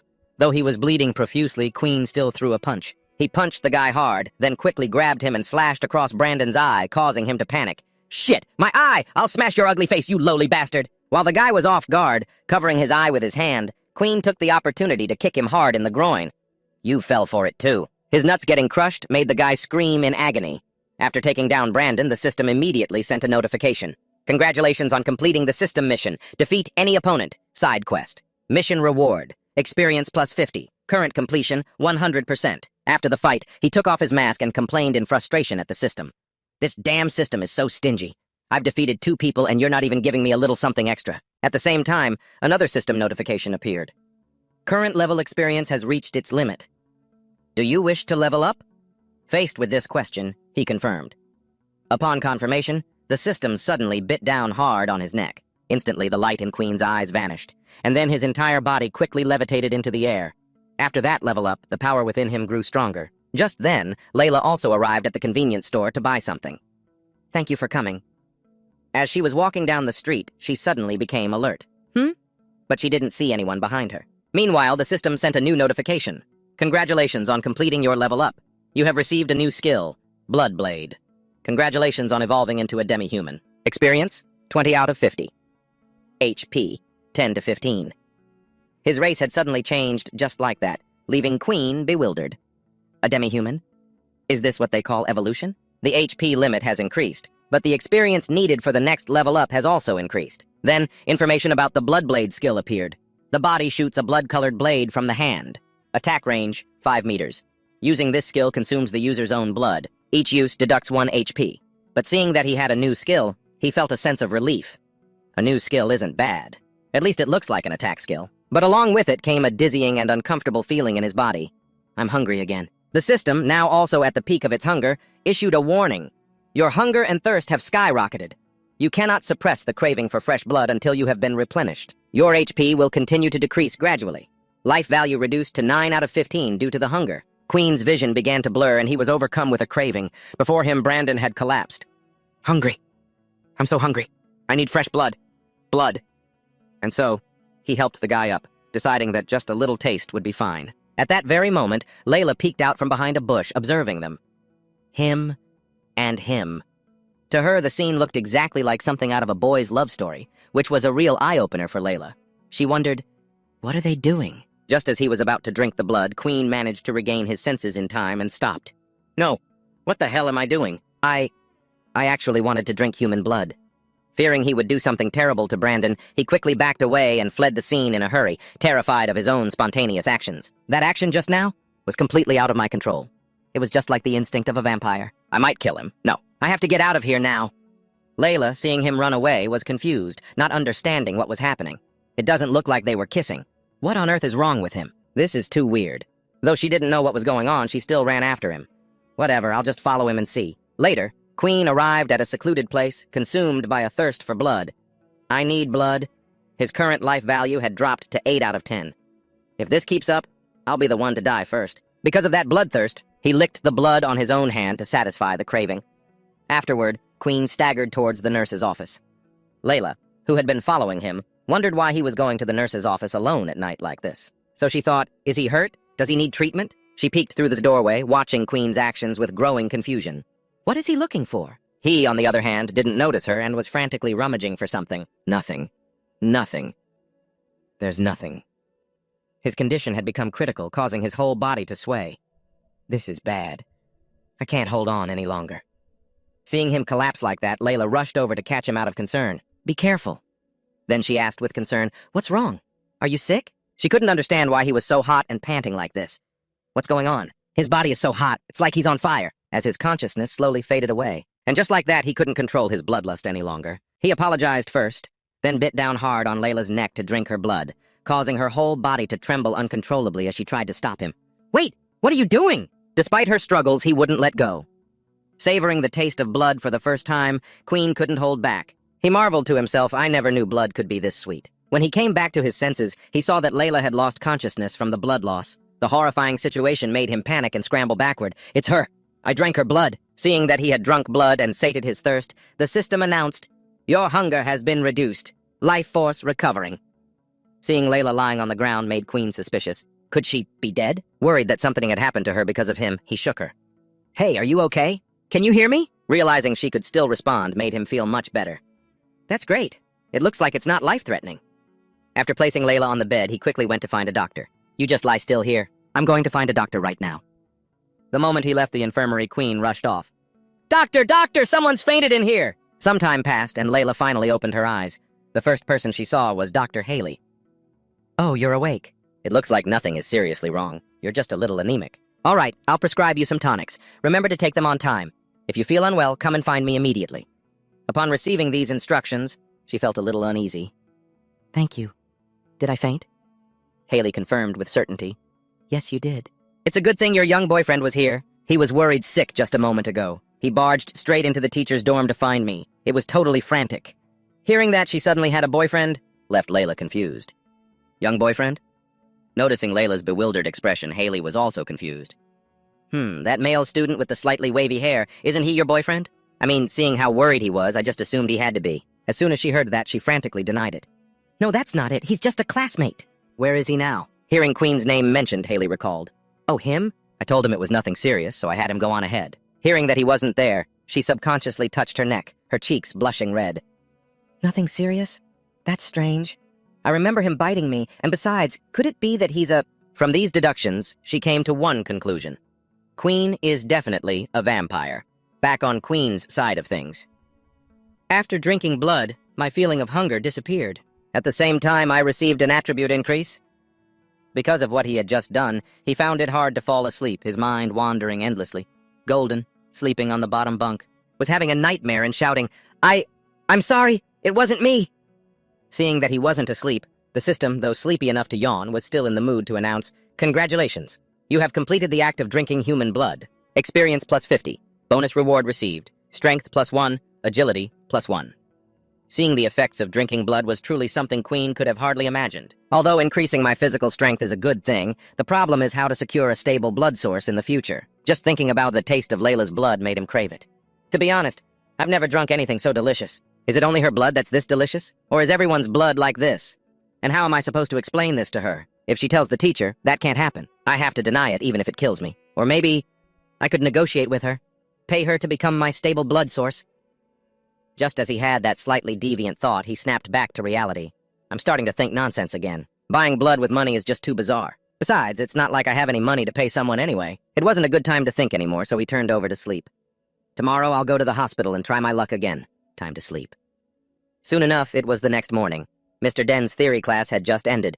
Before dismissing the students, the teacher didn't forget to remind them, "That's all for today. When you go home, everyone, don't forget to practice and apply your superpowers. In 1 week, we will conduct a combat practice session. Everyone remember to review the materials beforehand and grasp the rules of the class." The students, hearing the instruction, replied in unison, "Yes, sir." Although Guden had a lot of knowledge about ability users, he still didn't know what the Academy's combat activities would be like. Combat practice session? What do we do? From what Peters gathered, the students are supposed to split into teams and compete without using their superpowers. It's a form of basic combat training. The moment he heard they couldn't use their powers, he was bored to death. No powers allowed? Well, that's lame. Then, for some reason, Queen noticed Layla. "Should I lie to those two so I can slip away? You guys go on ahead and eat. My stomach's a bit upset. I think I'll go to the infirmary for a bit." Hearing he was unwell, Golden advised him with concern, "You really should get that checked out. I've never seen anyone get hungry faster than you." And with that, he quickly said his goodbyes before leaving. "I'll head off first. I'll grab some food for you too." Grateful for the promise, he accepted. At that same moment, Layla, who had been watching him, began to follow. Meanwhile, I'm off to find the blood plasma stored in the Academy's infirmary. My head was so fuzzy yesterday, I must have looked in the wrong place. Something like blood plasma needs to be refrigerated, so it must be kept in cold storage. I'll try my luck at the research lab. Freshly drawn plasma would definitely need to be kept at a low temperature. Just as he was about to head for the cold storage, an arm shot out, grabbing Queen by the collar and yanking him away. "Come here, we need to talk." Being dragged away so suddenly startled him. "Who?" She shoved him into a corner to question him about what happened between them yesterday. "Spill it. What did you do to me yesterday?" As soon as she mentioned yesterday, he feigned ignorance. "Huh? Yesterday? I don't think we met, did we?" But Layla wasn't letting him off the hook. "Stop playing dumb. You bit me in the infirmary yesterday." Cornered, he could only stammer out an excuse. That was all a misunderstanding. "I had a fever yesterday, so I was a bit out of it." She knew that what he had yesterday was definitely not a fever. A fever? Out of it? Are you kidding me? You didn't just bite me, you drank my blood. Unbelievable. To think there's someone like you at this academy. Faced with such a direct accusation, he had no more excuses, so he had no choice but to admit it. "Fine. Since you already know everything, then there's nothing left for me to say. But I have my reasons." The more she heard his pathetic excuses, the angrier she got, and she cut him off. "Save your nonsense. After what you did, you wouldn't want anyone else to find out, right?" Faced with this threat, Queen had no choice but to compromise. "What do you want?" Seeing that he was now completely compliant, Layla immediately broke into a wicked grin. "Don't be so tense. My lips are sealed. As long as you agree to do one thing for me." Seeing that look on her face, he began to panic. What is it?" Immediately after, she looked at him, her eyes sparkling with anticipation as she begged, "Please, turn me into a vampire." Hearing such an unexpected request left him completely dumbfounded. It was so unbelievable that Queen had to ask again just to make sure he heard her right. "You... what?" Without changing her mind, she repeated her request once more. "Please, turn me into a vampire." This was a request Queen had never anticipated, so he tried to stop her. "Wait, hold on, are you being serious?" But Layla seemed utterly captivated by the idea, so she assured him, "Of course I am. Do you have any idea how excited I am right now?" As she spoke, she explained just why she wanted to become a vampire so desperately. "My dad's a writer, and thanks to him, I've been reading all kinds of fantasy novels since I was little. And my favorite, absolute favorite type of creature is the vampire. They're strong, mysterious, ageless, and immortal. It's just so cool. I've dreamed of becoming a vampire my whole life. I can't believe I finally met a real one." Hearing her reason, Queen was left completely speechless. Oh, for crying out loud. And so he had no choice but to tell Layla the truth. "Okay, you need to calm down a little. I'm afraid I'm going to disappoint you." His sudden talk of disappointment startled her. "What do you mean by that?" He honestly explained that he wasn't fully capable of turning others into a vampire like him. "I don't have the power to turn other people into vampires. The reason I am what I am is because of a skill book. You know what that means, don't you?" The truth was a crushing blow to Layla's dream. How is that possible?" "You gave me hope just to take it all away." Seeing how utterly devastated she was, Queen let out a dry laugh. "Ha, ha. Everyone can only have one superpower in their lifetime. Plus, once the gene is integrated, your body undergoes a mutation. It's irreversible, so you can't just pick a new power." Devastated, Layla began to sob. Her words choked. "Then why did you hide it? You let me believe I'd actually met a real vampire." Seeing her crestfallen look, Queen sat down and explained with a slight chuckle. "I bet you've never heard of a power that requires drinking blood to level up, have you? If the army ever found out about it, I'll definitely have to face endless interrogations. Not to mention I still don't understand much about this ability myself. Even if you ask me now, I can't explain it clearly." Upon hearing this, Layla's mood changed again, just like a little kitten. "So you're not even sure yourself if there's a way to turn someone else into a vampire later on? A vampire or not, right?" The fact that her focus suddenly became so unusual left him speechless. If she was that determined to think that way, well, he couldn't say she was wrong. And so, because of her desire to become a vampire, Layla generously offered her blood to him. "Well then, all right. I can help you enhance your ability. You need a source of blood, right? I don't need anything else in return. Just, if you have the chance later on, please turn me into a real vampire." Her way of thinking was just too surprising. How does this girl's brain work so differently from everyone else's? Under Layla's relentless pleading, Queen could only accept on the condition that it was possible. "I can't promise you anything, but if it's possible, I'll try. But you have to continue to keep my secret, okay?" Hearing this condition, she got very excited, grabbed his arm, and agreed, "No problem." Being held like that made him all flustered. "Hey, let go!" Just then, Peter came running from out of nowhere, calling for Queen. Seeing his urgent expression made him even more confused. "Peter, what's wrong? Why do you look so rushed?" The moment she saw Peter's face, Layla suddenly remembered. "Oh, it's that friend of yours without any powers, isn't it?" He didn't have time for pleasantries and worriedly announced, Gordon's in trouble." After that, Queen quickly ran to where Gordon was. As soon as he reached the door, he immediately asked about the situation. "Gordon, are you okay?" Inside, Gordon was covered in blood, but he had already taken down all of his opponents.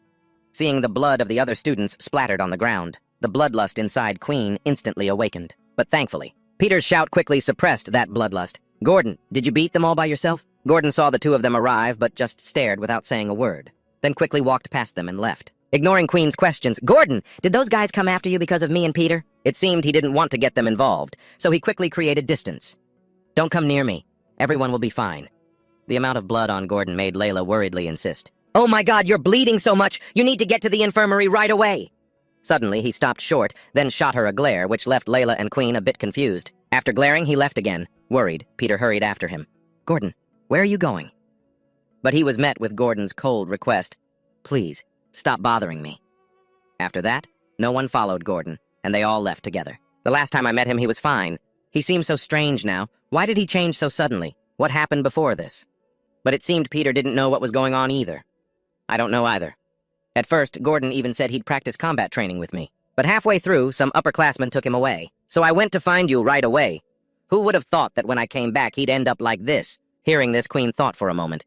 Could it be that the upperclassman said something that provoked him? Suddenly, Peter stopped talking about Gordon and changed the subject to Layla. "By the way, who's the girl next to you?" When asked, he quickly explained, "Oh, I just ran into her. Layla's pretty enthusiastic, so—" But she was faster, hugging his arm tightly and inviting him. "I was just asking if you want to go eat together." "Want to go with just me? On a date?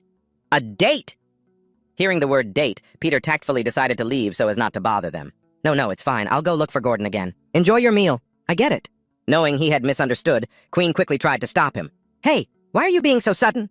He then quickly pulled his arm away from Layla. She didn't pay much mind to these things. She just said, "Oh, don't worry about that. I still have a lot of questions for you, and it's inconvenient with other people around." And so she stubbornly clung to him, refusing to let go. Let's go, my treat!" Queen really didn't seem to like this and kept struggling. "Let me go. I have something important to do." But she stubbornly refused. "Stop talking. There's nothing more important than eating." After that, the two of them went to the infirmary together. Worried that Layla wouldn't be able to handle it when he drank her blood, he asked her one more time, "Are you sure you can do this?" She showed no fear and assured him, "I'm sure. Go ahead, don't be shy." Unexpectedly, Layla even proactively offered her neck for him to bite. "Just be gentle, okay?" Seeing the pose she was making, Queen asked, "What are you doing?" Realizing her gaffe, she became embarrassed and then explained, "Well, that's how you bit me yesterday." But it seemed he really didn't want to do it like that. "I already told you. I wasn't in my right mind then. I was so hungry I was about to pass out. When I'm sane, I would never bite someone like that. It's just so unhygienic. Being called unhygienic makes Layla unhappy, haha. Are you saying I'm dirty?" Misunderstood, he became flustered and took the blame himself. "No, that's not it. What if I hadn't brushed my teeth properly? Who knows, right? Your wound isn't infected, is it?" So, as he was drawing her blood, she suddenly screamed in pain. "Ow, a little gentler. That's right on the vein." Hearing her scream made him antsy, and he quickly demanded, "Be quiet for a second. Don't move. I'm new at this. It'll be in right away." And so after a bit of trial and error, he finally got the hang of it. Phew, success. Finding the blood-drawing process too troublesome, Layla proactively suggested, "It would be better if you just bit me." But he gave another reason not to do that. It's not the same. This way I can store some for emergencies." Hearing that line of thinking, and she saw him in a new light. You're actually quite thoughtful." Faced with this compliment, Queen didn't act modest at all and admitted, "It's the wisdom of the poor." Hearing that he was poor, Layla immediately had an idea. If you're really short on cash, you could sell that ability book. An unregistered ability book is enough to ensure you'll live comfortably for the rest of your life. But even if he wanted to, he couldn't possibly do that. I'd like to, but the truth is, the book disappeared the moment I opened it. I can't share it. It merged with my body. I don't know if you understand what I'm saying. This was the first time she had ever heard of something like this. She couldn't believe it. Merged with your body? Something like that can happen? Though surprised, Layla understood that such things were possible in this world of ability users. But in truth, many secrets about superpowers have yet to be revealed. How on earth did the original ability users turn their powers into ability books? No one really knows. For someone who understands world history and has environment-controlling abilities, just the thought of one day becoming a vampire herself made her eyes light up. I guarantee that if you develop your ability to its full potential, you could definitely become a real vampire. That's right, I'm sure of it. Hearing that encouragement, Queen just felt even more pressure. Yeah, as long as you're happy. And at the same time, Queen quickly inspected her abilities. Layla Mulo, life value, 12 out of 12. Race, human. Rank, A+. Ability, mind reading. Seeing him drinking her blood made Layla a little excited, wondering what it tasted like. Meanwhile, after drinking the whole vial of blood, he thought, it seems drawing this much. Blood hasn't caused any harm to her body. Next, I just need to find a suitable place to store the rest of it. As soon as he finished, he let out a long sigh and praised, "That was delicious, and so satisfying." Receiving such high praise made Layla so excited she couldn't sit still. I thought blood would taste bad before, but with an ability like this, my sense of taste has changed so quickly. It's so good. Has my sense of taste been altered? There's no metallic taste at all. Yes. Then he received a system notification. Your HP is full. Blood has no effect. This target's blood has been consumed and cannot increase attributes. Receiving that notification, Queen quickly realized. I get it. Drinking blood can restore my life force, and drinking blood from different targets can enhance different attributes. He thought about how he almost drank Brandon's blood yesterday, and as he came to his senses, he felt a pang of regret. What a shame. I can't believe I didn't get to drink those two's blood yesterday. What a total waste. But from now on, I can confirm it by just trying it on different people. Layla, who had been observing the expressions on Queen's face this whole time, made her judgment. Seeing you smile creepily like that, I'm sure you've made a new discovery. Seeing her sharp observation, he didn't bother hiding it and admitted, That's right, thank you so much. I have a new direction to go in now. After that, without another word, he pulled Layla towards the library. Let's go. We're going to the library again? Being dragged away so suddenly when I hadn't even eaten made her flustered. She tried to stop him. Wait, you've already eaten. But I haven't eaten yet. At that, he wasn't so cruel as to not let her eat. He winked. All right then, let's go eat. By the way, your fasting blood sugar is a little high. Hearing that Queen could even sense medical conditions surprised Layla. You can taste that too? But it turned out to be just him teasing her. I'm kidding. This made her furious, and she yelled, Get lost! From a corner, Golden saw the two of them roughhousing and looked visibly annoyed. Have you forgotten me so quickly? You are mine. I won't let anyone harm you. After that, Golden's two personalities started arguing about what just happened. That guy is dangerous, isn't he? You can tell just by looking at him. Why are you with someone like that? The kid will be sad. The second personality didn't seem to care much about that. I think you're going too far. Honestly, I don't care if he hurts the kid or not. Even so, that doesn't mean that Queen can't talk to other people. Hearing the rebuttal, the first personality was stunned and then shouted, Let me be clear. If you dare lay a hand on them, I will not forgive you. If you don't believe me, just wait and see. Just then, Peter returned. Hearing voices from inside the room, he wondered, Is Golden back already? Who's he arguing with? Hearing that, the second personality immediately gave his assurance. Don't worry. I absolutely will not let what happened before happen again. Noticing Peter had returned, Golden became flustered. Peter, you're back? Hearing his voice, Peter quickly replied, Yeah. Are you done talking to that other person? I hope I wasn't interrupting. Hearing him say other person made Golden's expression turn awkward. Other person? Was I talking to someone? But Peter insisted, I definitely heard you just now. Only to be cut off by Golden, who ran over and slung an arm around his shoulder. I must have been talking in my sleep. Come on, let's go get something to eat. I'm starving. Those thugs today delayed lunch so much that it's almost dinner. Hearing about today's events, he wanted to ask, What did those guys do to you anyway? You've been acting really strange today. But he just laughed it off. What could they possibly do to me? That trash just put me in a bit of a bad mood, that's all. But don't worry, I've sorted it out. Queen had spent the whole day with Layla and had even received a regular supply of her blood, for which he was truly grateful. Thanks for today, Layla. But what he didn't expect was that she was now treating him with extreme reverence. It is my honor, my lord. He didn't forget to smile and set up another meeting. See you tomorrow. Layla's formal address really stuck with him. Aha, see you tomorrow. Who's your lord, anyway? You're exaggerating. And finally, after a long day, Queen returned to the dorm. I'm back. He saw the other two focused on Peter's ability. It was the first time Peter had used his power, so he was overjoyed. I did it! I finally did it! Seeing this, Guden immediately cheered him on. That's it! Great job, Peter! He, having just returned, also witnessed it and praised him enthusiastically. Whoa, Peter, you've already mastered your superpower? Since it was the first time he'd used his power, Peter was thrilled and excited. That's right, Queen! This is awesome! I finally have a superpower! Golden, watching from the side, quickly noticed an issue that needed correcting. The only problem is that carrying a lump of mud around is probably a bit weird. So he quickly went over to give some guidance. Try this. Gather all your superpower into one spot. Normally, you can just carry it with you, so when you need it, you at least don't have to start digging. Seeing Golden use his ability so skillfully, Peter was surprised and exclaimed, Whoa, is this a level 5 power? You're amazing! You can already use it so proficiently. Despite the praise, Golden wasn't arrogant. On the contrary, he was humble and tried to boost the boy's confidence. What are you talking about? You can do it easily, too. You just need a little practice. Queen, remembering the events of the afternoon, approached Golden to check on him. Are you still okay? Peter and I were both really worried about you. Hearing their concern, he assured them, I just get easily swayed by other people's emotions sometimes, my friend. You'll get used to it. Don't worry, I'm fine. Yeah, but that's not what I wanted to talk about. It wasn't about that. The thing I wanted to ask was, Peter suddenly cut him off. That reminds me, Queen, I still haven't asked you. Are you in love? Hearing this, Guden immediately jumped in, eager for the gossip. Ooh, what's this about? Being misunderstood like that made him panic. Huh? So he mentioned Layla.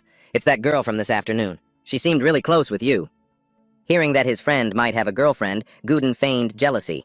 You little punk, how dare you secretly get a girlfriend behind our backs? But Queen denied it without a moment's hesitation. That's not it. Layla the student is just... As he was about to explain their relationship, he suddenly remembered Layla calling him master, and began to blush and stammer. She's just... He wondered if their relationship was really that of a master and servant. But how could he let anyone else know? He'd be judged to death, so he lied. We're just normal classmates. I'm having her teach me how to use beast gear weapons. That's it. Ha ha. Hearing that their relationship wasn't romantic, Peter believed him. Oh, so that's what it was. So you've decided to join the beast gear team then? Hearing the term beast gear team confused him, based on what he had researched. He then shared some information. That's right, it's for the practical combat class. You still haven't read the materials? We're split into this bare-handed group and the beast gear group. Everyone can choose whether or not to fight using beast gear weapons depending on their preference. Guden also chimed in to help him understand. In situations where our abilities are restricted, the bare-handed group mainly competes on physical prowess, while the beast gear group focuses more on weapon choice and skill. As long as you can leverage your weapon's advantages, even a low-level person can potentially beat a high-level one. The more they talked, the sadder Peter became, since he was still at level 1. Sob, at my current level, I should probably just stick to the bare-handed group. I just hope my opponent doesn't go too hard on me. Guden offered without hesitation. I'll join the bare-handed group with you then. That way we can support each other. Seeing that Guden would join him, he agreed. But that means Queen will be all alone. He got teased again. He's still got that other classmate to take care of him, you know. Being teased like this left him a bit speechless. Hey, don't worry about me, you two. I'll be fine. They still don't know the truth about my abilities. I guess I'll have to find a chance to explain, but still, beast gear weapons doesn't sound too bad. Soon, the day of the practical class arrived. Seeing that all the students were present, Teacher Den began to give instructions. Today, your first task is to choose a weapon. When you lose your superpowers, a weapon will be the only thing you can rely on. A student below quickly predicted what the teacher would say next. Your bare hands are the only things you can rely on. I bet the bare-handed group is getting the exact same speech. Even Kai, standing beside him, acknowledged it. Yeah, so what happens if we lose our weapons, too? As the two were chatting, someone zipped past them, startling them both. The beast gear weapons instructor, Teacher Leo, appeared from behind holding a sword to both their necks and demanding, "Then you can just go die." Layla saw Queen and became curious about his two roommates. Aren't your two roommates with you? When asked about his two friends, he replied, they went to the bare-handed group. Hearing that it was just the two of them made her happy. Oh, that's great. Now we can go together without anyone bothering us. Then she saw someone, and her mood instantly soured. Tisk, why is she here too? Hearing Layla, he turned to look. Who? He glanced over and saw Aylin standing out in the crowd and immediately remembered. Oh, it's classmate Aylin, the one who beat you last time. I can't believe she's interested in beast gear weapons too. Layla, who had lost badly last time, was now determined to win. If I face her again this time, I absolutely will not lose. Teacher Leo didn't say much else to the students, instead gesturing toward the weapons. Now go and choose your own weapons. Each of you may only choose one. I must remind you to properly assess the weight, durability, attack range, and other factors to find the one most suitable for you. After that, the students began to approach and select their weapons, but Queen carefully scouted the weapons on the racks first. This skill of his allowed him to see the weapon's basic parameters. He was very pleased. This skill is so convenient. I can visually see the weapon's effect on my base stats. Suddenly he noticed something. These are gauntlets. What Queen noticed were the Blackhorn gauntlets, a beginner beast weapon. Strength +3, agility +0, stamina +0, defense +2. This weapon is compatible with the Bloodblade skill when equipped. Bloodblade will gain an additional 5% damage. Seeing the stats and the skill on these gauntlets, it's really something to consider. It increases my base stats and enhances my attack skill. This weapon was practically made for me, and so he picked them up, deciding to take them. Just as he took the gauntlets, Teacher Leo came over to advise him. Young man, he said, I'd recommend you choose an easier piece of equipment to use. The out-of-the-blue advice confused him. Huh? Why is that? Teacher Leo didn't criticize, but patiently explained, gauntlets are certainly sturdier than other weapons to a degree and can be used for defense, but their attack range is very short. That means when facing an enemy's sword or blade, you'll have to brave the danger up close to deal any damage. Even after the teacher had explained all that, Queen still felt it suited him and stubbornly insisted, "It's fine, I want to give it a try." Teacher Leo couldn't sway his decision and could only shake his head and walk away. What a strange decision. After the students had chosen their weapons, the teacher called out, "All right, everyone quiet down. Those who have chosen a weapon gather over here. Who wants to be the first to step onto the stage?" Without a word, Aylin raised her hand to volunteer. "I will." Her proactiveness, combined with her ability and beauty, left the other students captivated and whispering amongst themselves. "Whoa, the goddess wants to go first. You wanted to ask her out, right? This is your chance. Getting hit by the goddess would be an honor. The sweet smell comes before the slap, right? Get lost, you pervert!" Teacher Leo was very pleased with her initiative, so he wanted one more person. "Excellent! We have a volunteer. Now who wants to—" Immediately, a crowd of male students volunteered. "I do." Seeing so many people eager to go up made the teacher feel a bit helpless. He picked out the one who looked the strongest in the crowd. "All right, you, the big guy. It's your turn." Hearing the teacher call him, Lupu cheerfully stepped forward. "Humph." Then he spoke very arrogantly. "Hey, Aylin, I've heard your name. Among the freshmen, you're pretty decent. But with a small frame like yours, you can't possibly beat me."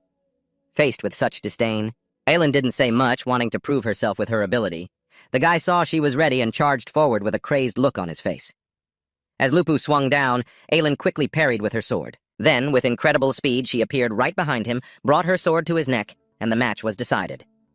"You talk too much." Seeing no way to counter, Lupu could only concede. I give up." Queen, watching from below, had observed the entire match. He made his assessment. Aylin's ability at this level is truly in a different league from others. There wasn't a single wasted movement. Her fighting process could be called extremely fluid and refined. The other students were also completely stunned. Huh? It's over? She's so strong. But Layla was still very jealous. She couldn't accept that Aylin was better than her. "I could easily handle an opponent of that caliber.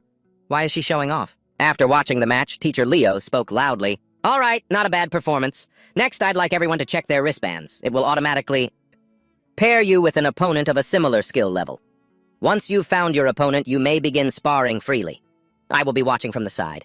I hope you all fight appropriately. Please don't let any serious injuries occur." And his combat opponent was Faye, level 3.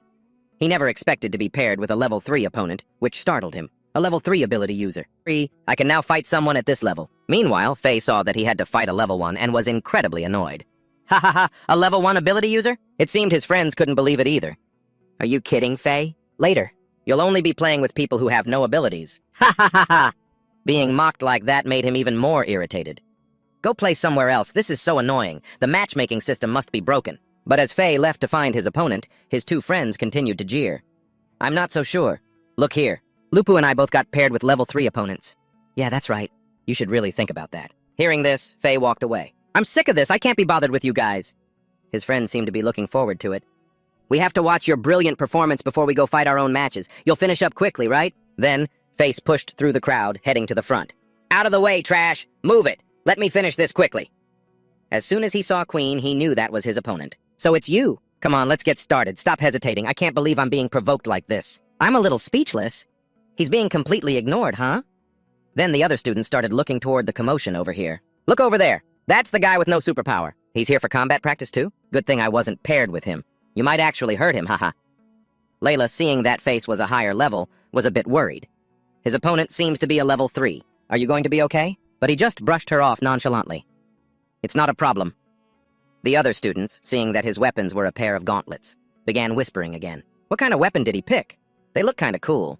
Combat gauntlets? Those things are totally impractical. Didn't you see the other guy has a 2-meter-long blade? He won't even be able to get close. That's a spear. Same difference. At the same time, a system notification appeared. Complete the mission, defeat your opponent, to receive 60 experience points. A power level disparity has been detected. Completing this mission will grant a special bonus reward. Seeing the system mission pop up made him even more enthusiastic. Perfect timing. I've only been relying on daily quests to gain experience lately, and the progress has been really slow. It's time to try a little harder. So once he was ready, Queen issued the challenge.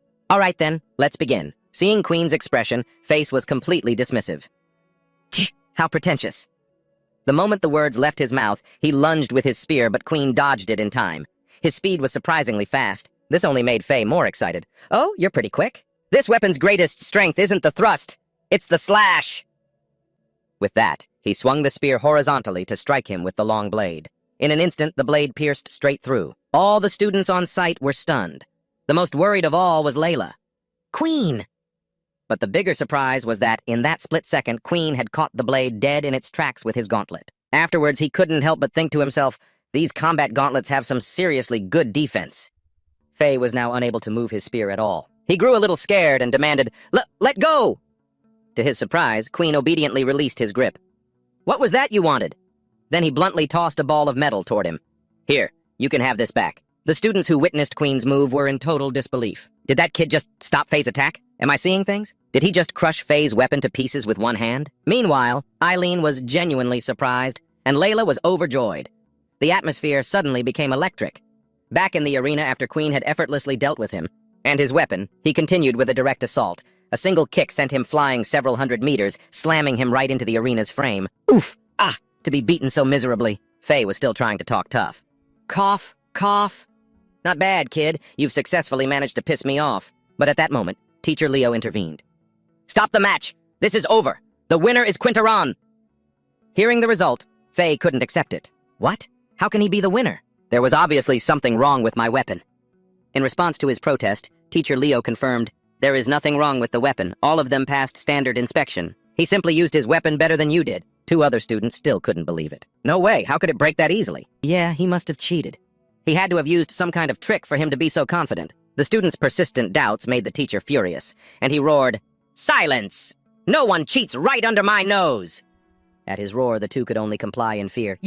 Yes, sir! As Queen stepped out of the arena, Layla rushed to meet him, praising him nonstop.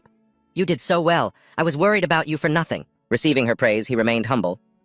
It was nothing special. It seems these weapons really suit me. The other students, however, were extremely jealous. What kind of power was that? A supposed level 3 user lost to a guy with no powers? This ranking system is a joke. Maybe he has connections? Can you even fake your rank like that? Who knows? This is boring. Let's split up. I'm gonna go find my own opponent. Just then, Layla noticed two people staring daggers at Queen. She warned him good-naturedly, but I get the feeling you've just made a few new enemies. The number of people who found him annoying was growing, but he didn't seem to pay it any mind. That's fine with me. It just seems a little wasteful. She didn't understand the word wasteful at first, but when she saw the blood on Face's face, she realized. Oh, so you're hungry, huh? And so Layla immediately gave him a captivating look and promised, Don't rush. After this is over, I'll let you eat your fill. Heh. Hearing her suggestive words truly made him blush. Well, what are you talking about? After completing the mission, the system sent a notification. Mission, defeat opponent, complete. Received 60 experience points. High-level challenge mission, complete. Bonus reward, 60 experience points. Skill unlocked. Blood Bank. The blood bank can store 100 milliliters of blood. Once HP is lower than 5, it will automatically consume stored blood to restore HP. Every 10 milliliters of blood restores 5 HP. Experience is full. Automatically leveling up to level 3. Stamina +1. To level up so much from just one fight. Queen was very surprised. This is awesome. So many rewards. I was just worrying about where to store that blood, and now my vitality has significantly increased as well. Then his information appeared. Queen Taryn. Life, 20 out of 20. Race, demi-human. Level, 3. Experience, 10 out of 400. HP, 20 out of 20. Strength, 11. Agility, 11. Even though his system level had increased, the watch still showed his old rank. Queen Taryn. Level, 1. Superpower, none. The information seems to not quite match what Queen had just displayed. This confused Teacher Leo. Superpower. Queen Taryn. This kid is interesting. And just like that, an hour passed. Seeing that the students were tired, the teacher allowed them to rest. All right, take a short break. Next, we'll begin pair-based combat practice. The students all answered in unison, Yes, sir. After that, Queen went to find Layla to be his partner. You won pretty easily too, huh? At his praise, she immediately got smug. Of course. When it comes to beast armor weapons, I'm not afraid of anyone. Let's be in the same group for the combat practice later, okay? He agreed without hesitation. Yeah, okay. That guy, after seeing Queen win, Face was still bitter. So his friend approached Face and whispered a plan. I have an idea. Upon hearing the plan, he couldn't help but praise it. Brilliant! Then he approached the two of them and made a proposal. Hey, Superstar, how about a team match against us later? One more round. Hearing that request, Layla couldn't help but taunt. Oh, can't stomach a loss, can you? But Face ignored her, speaking as if he were very magnanimous. Now don't say that. I was just underestimating him before. I wasn't using my full strength. In fact, to make things more interesting, how about we make a little wager? If we win, we don't want anything. But if we lose, each of us will give you 10 points. How about it? Layla seemed tempted by the bet and quietly asked him, What do you think? Queen also thought the conditions were great, so he didn't refuse. The terms aren't bad. There's no reason to say no. Hearing his agreement, the two guys confirmed, "Great, then it's settled." Face hurried over to register with Teacher Leo. "Teacher Leo, we found our opponents! Can we start first?" The teacher agreed without hesitation. "All right." The odd behavior of those two made Layla a little worried. "I have a feeling they're planning something." Queen felt the same, but still wanted to go through with it. "I think so too. They probably just want to save face. We just have to be careful." Then the other guy raised his shield and announced, "We're ready. We can start whenever." Hearing that they were having a rematch, the other students started jeering. "Hey, they're facing off again. This is gonna be a good show. Go, Face, try to last 5 minutes this time." "Ha ha ha ha! There's a girl on their team this time. Don't you lose and then claim you were going easy on her." Being taunted like this, Face snapped, "Shut up!" Just as he was about to enter the match, the system issued another mission. System, defeat the opposing pair. Random mission. Mission reward, plus 100 experience. Progress, 0%. Queen saw that the mission's experience reward was very generous, so he no longer cared whether they would actually give up the points in the end or not. "As long as there's an experience reward, I absolutely can't pass this up." As he observed the two, he found something strange. Weird, that guy with the cabbage hair only has a shield. No offensive weapon? Layla immediately realized. Looks like they're both planning on close quarters combat. They probably intend to take you on together. Seeing their opponent's formation, Queen quickly devised a plan. "Okay, you help me hold down the one with the shield first. I'll handle the other guy." She agreed without hesitation. "Got it." Then, the referee immediately waved the flag. "Both teams, to your positions. Match, begin." The moment the word, begin, was called, both sides rushed at each other. Right now, Face looked incredibly smug. "You won't break it so easily this time." Just as the guy was about to charge into their fight, Layla shot one of them down, forcing him to retreat quickly. How dangerous! Then she leaped up and continued to rain down arrows. "Your opponent is me. Don't even think about getting close to Queen for a sneak attack." Realizing he'd been seen through, the guy immediately hid behind his shield. Smugly, he said, "Oh my, so you saw through me. I was too hasty." Seeing the guy's aimless movements made Layla wary. Strange. This guy isn't getting any closer to Queen, nor does he seem to have any intention of attacking. What on earth is he planning? So the guy just kept hiding behind his shield and then announced, "All right, almost there." Vei, who was nearby, heard him and quickly replied, "Oh?" Then she realized something seemed off about him. He's changed his stance. He's about to attack while no one's paying attention. The guy seized the opportunity to use his ability. His fingers quickly split apart, revealing the bones of his hand. At the same time, Layla realized his superpower. Those bones quickly shot towards Queen. While he wasn't looking, Layla, who was behind him, immediately warned, "Queen, be careful!" But it seemed it was already too late as the bones had slammed right into his body. Ugh! Not only that, but while he was distracted, Faye lunged forward with a single stab. Queen was hit from the front and back at the same time. It was truly unbelievable. Ugh. Teacher Leo, despite not seeing the fight, could still locate them by sound and realized there was a problem after the guy had been stabbed. Faye then feigned innocence. Oh, sorry, I didn't expect you to not dodge that. You were too careless." The system, now in a panic, also warned, "Life value -10. Seeing the blood dripping from his body filled him with indignation. You bastard!" Layla, completely disapproving of this act, immediately criticized him. Cheating. It was clearly stated before the match that superpowers were not allowed. Even though she pointed it out so clearly, the guy kept denying it. No, you're wrongly accusing me. I'm just using my bones as a weapon, that's all. Surely you don't expect me to fight you with just the shield in my hand, do you? That would be too unfair." Teacher Leo was now furious about this, so he ordered, "Put down your shield and get out of my class." Seeing that the punishment was just being kicked out of class, the guy was relieved. All right. Perhaps I misunderstood a bit. The other students also whispered amongst themselves, criticizing him. "That was just ugly." Who cares? This is what extreme combat is like. You can't ask your opponent to play by the rules. Layla, afraid something had happened to him, ran over to check. "Quinn, are you okay? Are you badly hurt?" Even though he was this injured, no one seemed to care and just continued their chatter. Well, either way, that was a bit much. After all, this is just training. Exactly. Besides, he's a high-ranking person. Using tricks like that is just so shameless. Just then, the sword embedded in Queen's body fell to the ground. That shocked Layla so much she was speechless. Then, he smiled and pulled the other sword out of his body. Ha. So that's how you want to play. Queen bluntly pulled the sword out, startling Faye. Is this guy insane? It seemed his anger had reached its peak, and he decided to go all out. Fine then. I'll play with you until you've had enough. But faced with that murderous aura, Faye's whole body suddenly started to tremble. What's happening? My body is shaking. Calm down. He might have some skill, but he's only a level 1. There's no need to be afraid of him. Before he could even regain his composure, the man had already charged at him like a madman, causing him to scream in terror. "Hey! Teacher Leo!" It seemed things were getting out of control, so he drew his sword and stopped him just before he could take the guy's pathetic life.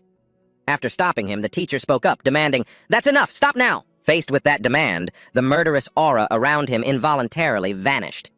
The moment he looked at Teacher Leo, he immediately became wary. This kid, he really wanted to kill him. Quinn didn't want to drag this out and defy the teacher, so Quinn could only let it go with a frustrated, "Shh." Layla ran over, concerned. Quinn, there's so much blood. Don't move." Teacher Leo also quickly called for the medical staff to come and treat him. "Call the medical staff! A student has been injured during combat. Take him for treatment!" Then he turned and gave an order to Faye. "As for you, I don't want to see you in my class ever again. We don't welcome people who don't follow the rules here." The guy was now so scared he didn't dare move. "Here!" The other students who witnessed it started whispering to each other again. "Did you see that clearly just now?" "No, not really. That kid's speed is pretty fast." The medical staff then arrived and asked, "Who's injured?" Hearing that, Layla immediately called out, "Over here!" The students were still in the mood to chat. Is that really the speed someone without a superpower should have? Maybe he just awakened it recently. Eileen, for some reason, had to look at Queen in a new light today. Heh. This guy's interesting. Since it wasn't convenient to continue the matches, Teacher Leo announced that class was dismissed. He looked over at the gloves that had been left behind by the man, unable to help but wonder, "Queen, what exactly are you hiding?" This is the first time I've ever seen someone who could bring out the power of the Blackhorn gauntlets to such a degree. Yes, in Dr. Holly's hospital room. After a quick examination, he concluded that it's nothing serious. He just needs to rest and recover. Hearing this conclusion, Layla was overjoyed. "Yes, thank you, Doctor." Worried that Hallie might discover something was wrong, Queen spoke up, asking, "Doctor, you didn't find anything unusual, did you?" In response to his anxiety, she quickly assured him, "No, they look busy as hell. They don't have time to investigate how your wounds healed so quickly. The doctor thinks Teacher Leo was just overreacting. He said you only have a few external injuries." Hearing that assurance, he finally let out a sigh of relief. "Phew, that's good. It's lucky I had your blood to help me recover so fast." Layla had been extremely worried because of today's fight, so she advised him, "Don't be so reckless next time. I was afraid you were going to fight Teacher Leo too." He didn't deny it. "Yeah, I was being reckless. It's a good thing he stopped me, otherwise if things had blown up, I'm afraid I wouldn't have been able to hide my secret anymore." "Right." After that, Layla took his blood-stained shirt. "All right, you get some rest first. I'll take your clothes to be washed." But Queen didn't want that and tried to stop her. No, you don't have to go to all that trouble." But she was determined to do it. "I can wash them myself. Don't be a stranger. If they're dirty, they need to be washed." The reason he didn't want her to wash them was, "I think my underwear is in there too." Just as she stepped out of the hospital room, Layla saw his roommate arriving. "Ah, it's Queen's dorm mate." Golden seemed to be rushing over in a hurry. "Quick, is it this way?" Seeing that he was at the right room, Peter confirmed, "Yes, that's right." Seeing the two of them arrive, she asked, "Are you two here for Queen?" "He's in room number 2. After receiving the directions, Peter was truly grateful. Thank you." Then he asked about his condition. "How is he?" Hearing the question about his health, Layla recalled the doctor's words and repeated them. "The doctor said it's nothing serious. He just needs to rest for a while." Golden hadn't said a word until now, but when he saw Queen's clothes in Layla's hands, he was horrified. "Those are Queen's clothes? That's so much blood." "Yes." And just like that, his second personality immediately surfaced, demanding, "See, something happened, I told you. We have to keep an eye on him." "No. What we really need to do is find a chance to kill those people. Don't talk about killing. The kid doesn't like it." Layla found Golden's behavior truly bizarre and leaned in. Who are you talking to?" Peter, standing beside him, was also worried sick. "Golden, are you okay?" Suddenly, Golden's second personality reached out and grabbed Layla's throat, yelling, "Shut up! Shut up! Shut up! Tell me, what did you do to Queen?" Being lifted up like that, Layla found it incredibly hard to breathe, while Peter tried to stop him from the side. "Golden!" Layla couldn't understand why Golden was choking her like this. She protested, "Cough, cough. What? I didn't do anything?" Fearing a tragedy, Peter also tried to stop him from acting rashly. "Golden, don't cause a scene. Let go of her now. We can talk about this calmly." The moment he heard that name ringing in his ears, the second personality became irritated and yelled, "Shut up! Don't call me Golden!" Golden's grip tightened. Unable to break free, Layla quickly focused her powers, then controlled a scalpel, demanding, "Let me go." Withdrawing her words, she sent the scalpel plunging deep into his leg. Layla, having done nothing to deserve this, was furious. "Cough, cough, cough. You've really pissed me off now. I'm warning you. If you dare touch me again, I'll stab you straight through the head." Then, she manipulated several other scalpels to appear in front of Golden, as Peter feared things would escalate. He tried his best to explain things to him. "Golden, she's Queen's friend too. She definitely isn't the one who did this to Queen." But the second personality refused to listen. "No way! Today I'm going to teach this annoying little brat a lesson." The first personality hurriedly tried to stop him. "Wait, what Peter said isn't wrong. I've heard Queen mention this girl before. She's innocent. Move aside for a bit. I want to talk to her." Layla saw Golden talking to himself like this, and couldn't understand it at all. Who is he talking to? And so, Golden, with his first personality, rushed to apologize for his earlier actions. "Sorry, I have to apologize to you for what just happened. I think I was a bit hasty." She still wanted to say something. But she was cut off by Golden. "I just want to know what happened to Queen." And so, Layla quickly compromised and recalled her weapons. "I have nothing to say to you." Then she picked up the bloody items. "Queen is in the hospital room. If you want to know something, go ask him yourself." Before leaving, she didn't forget to tell Peter to take Golden to a psychiatrist. A sincere piece of advice for the guy wearing glasses. You really should take him to see someone. Hearing that reminder, he was a bit stunned. "Oh, I'm so sorry. He's not usually like this." After talking to her, Peter turned to help Golden up. "Golden, are you all right? Your actions today were really strange." He pulled the scalpel out of his thigh, insisting, "It's nothing, I'm still fine." Then, his second personality took control of the scalpel, continuing to suspect she's run off. "How do you know she isn't tricking you?" With that suspicion, Golden proposed a solution. "Maybe we should check with Queen first." But his other self refused to listen. "Cut it out. I just want revenge. Maybe that pretty girl should have an accident on her way home, huh?" But Golden didn't want anything to happen to Layla, so he quickly tried to stop him. "Didn't you hear what I said? She's Queen's friend!" But his other personality was adamant on getting his way. "So what? I don't like her, me neither." Peter, hearing Golden's conversation, backed away in fear. "Ugh, Golden." Only then did Golden remember someone else was there, so he looked up and smiled. What's wrong?" Peter was sweating bullets and quickly denied it. Nothing." Meanwhile, that other guy, after getting kicked out of class, was still resentful. "Honestly, it wasn't even a big deal, and she kicked us out of class. We should have just beaten him up. A guy like that is useless anyway."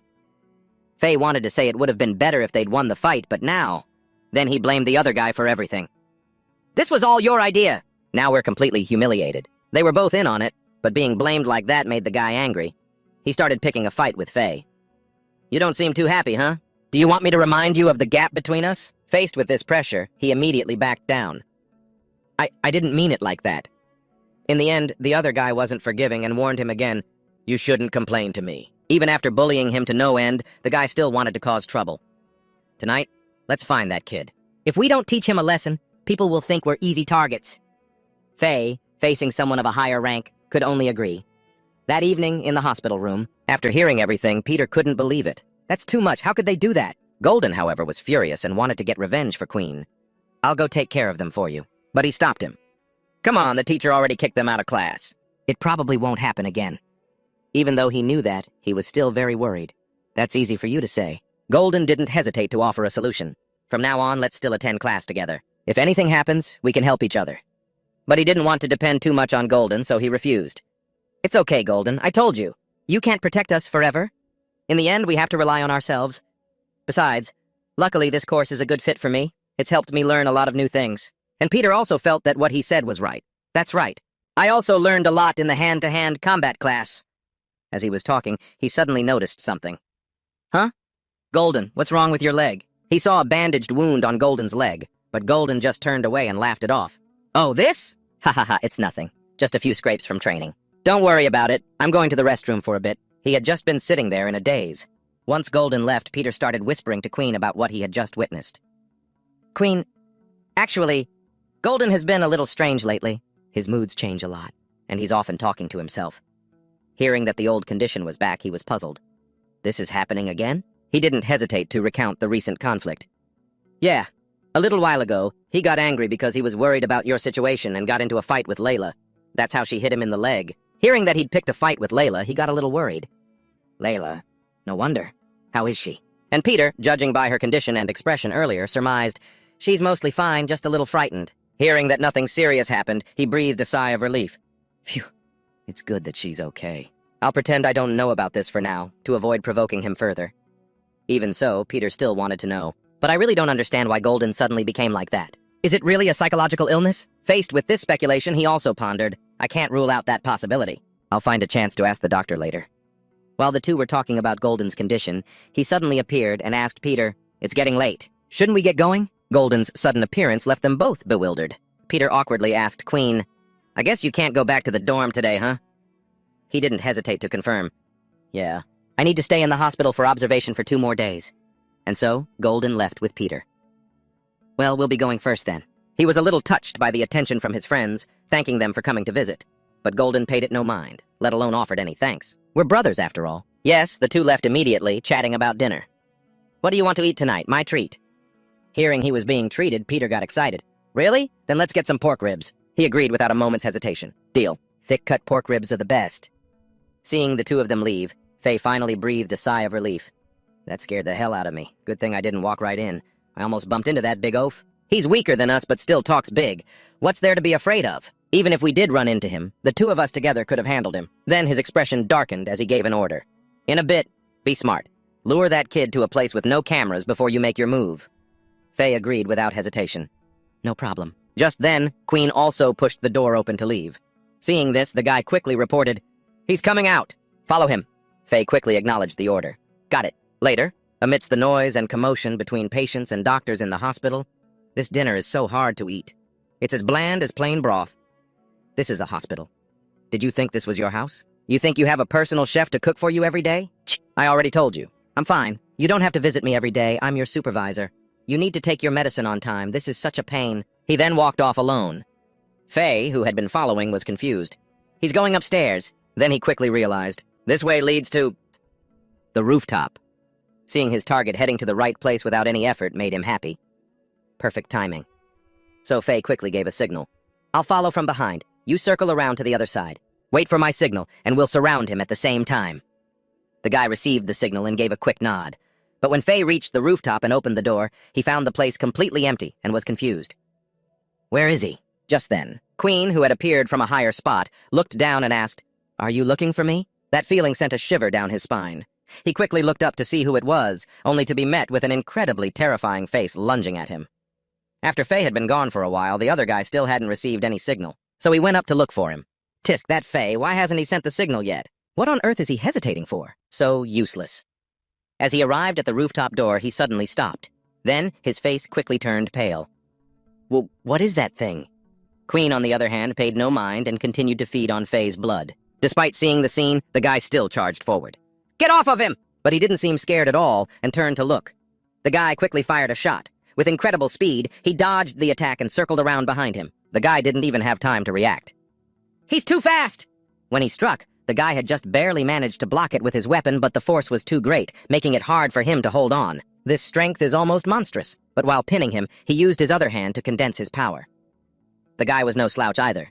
He took a deep breath, and then exhaled, causing countless bones to protrude from his body. Caught off guard, he was wounded by a bone and staggered back, his injured arm trembling uncontrollably. Thinking he had won, the guy grew smug. Phew, that was close. If I didn't have this defensive measure, I really don't think I could have taken your next hit. Now it's my turn to attack. Prepare yourself. But before he could finish his sentence, he noticed a problem. His wound. It's healing. The wound healed so quickly that he couldn't believe his eyes. No way. To think our academy was hiding this kind of monster. When the wound had completely healed, Queen stood up and lunged at him, radiating killing intent. Just the force of his condensed power was enough to shatter the 2 bone blades the guy used to defend himself. My bone swords, they broke! The guy couldn't accept this. He made jagged bone spikes jut out, enveloping himself in a protective cocoon, but it couldn't last long. No, this can't be. This power, the attack frequency is too high. My defense can't block it! And so, he was sent flying into a corner of the rooftop with a single punch. After taking care of the 2 of them, the system immediately displayed a notification. Defeated an enemy duo. Random quest. Quest reward. Plus 100 experience points. Blood bank has been fully replenished. Strength +1. Agility +1. Next was the status screen.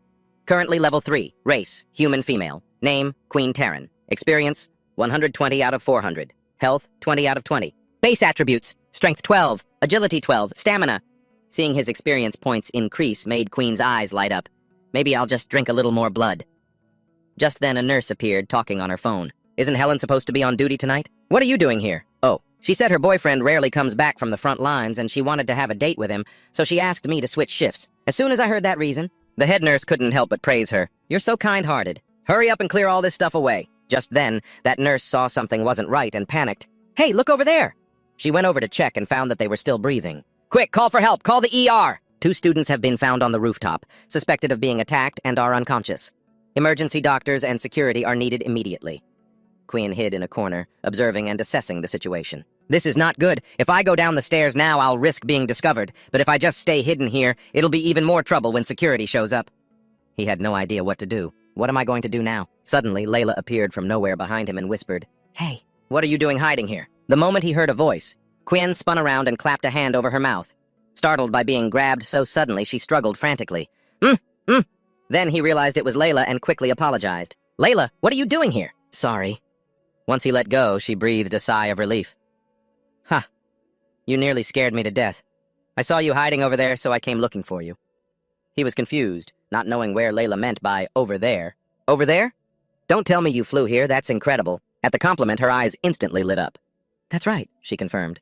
"Want me to take you for a spin?" After hearing that 2 people were dying, the doctors rushed up. "Where are the patients?" "Over this way! You guys spread out and check the area. First, secure all the exits." Seeing the guards arrive, Quinn quickly urged Layla to get him out of there. "Quick, get me over there!" She was still trying to say something. "Hey, wait for me, wait a minute." But by then, they were both hovering in midair, then falling together with a piercing scream through the night. "Why can't we fly?"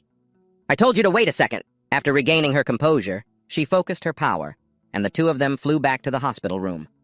It was the first time he had ever experienced something like this. He was so excited. "Whoa, we're actually flying." Seeing him squirming around, she anxiously pleaded, "Don't move."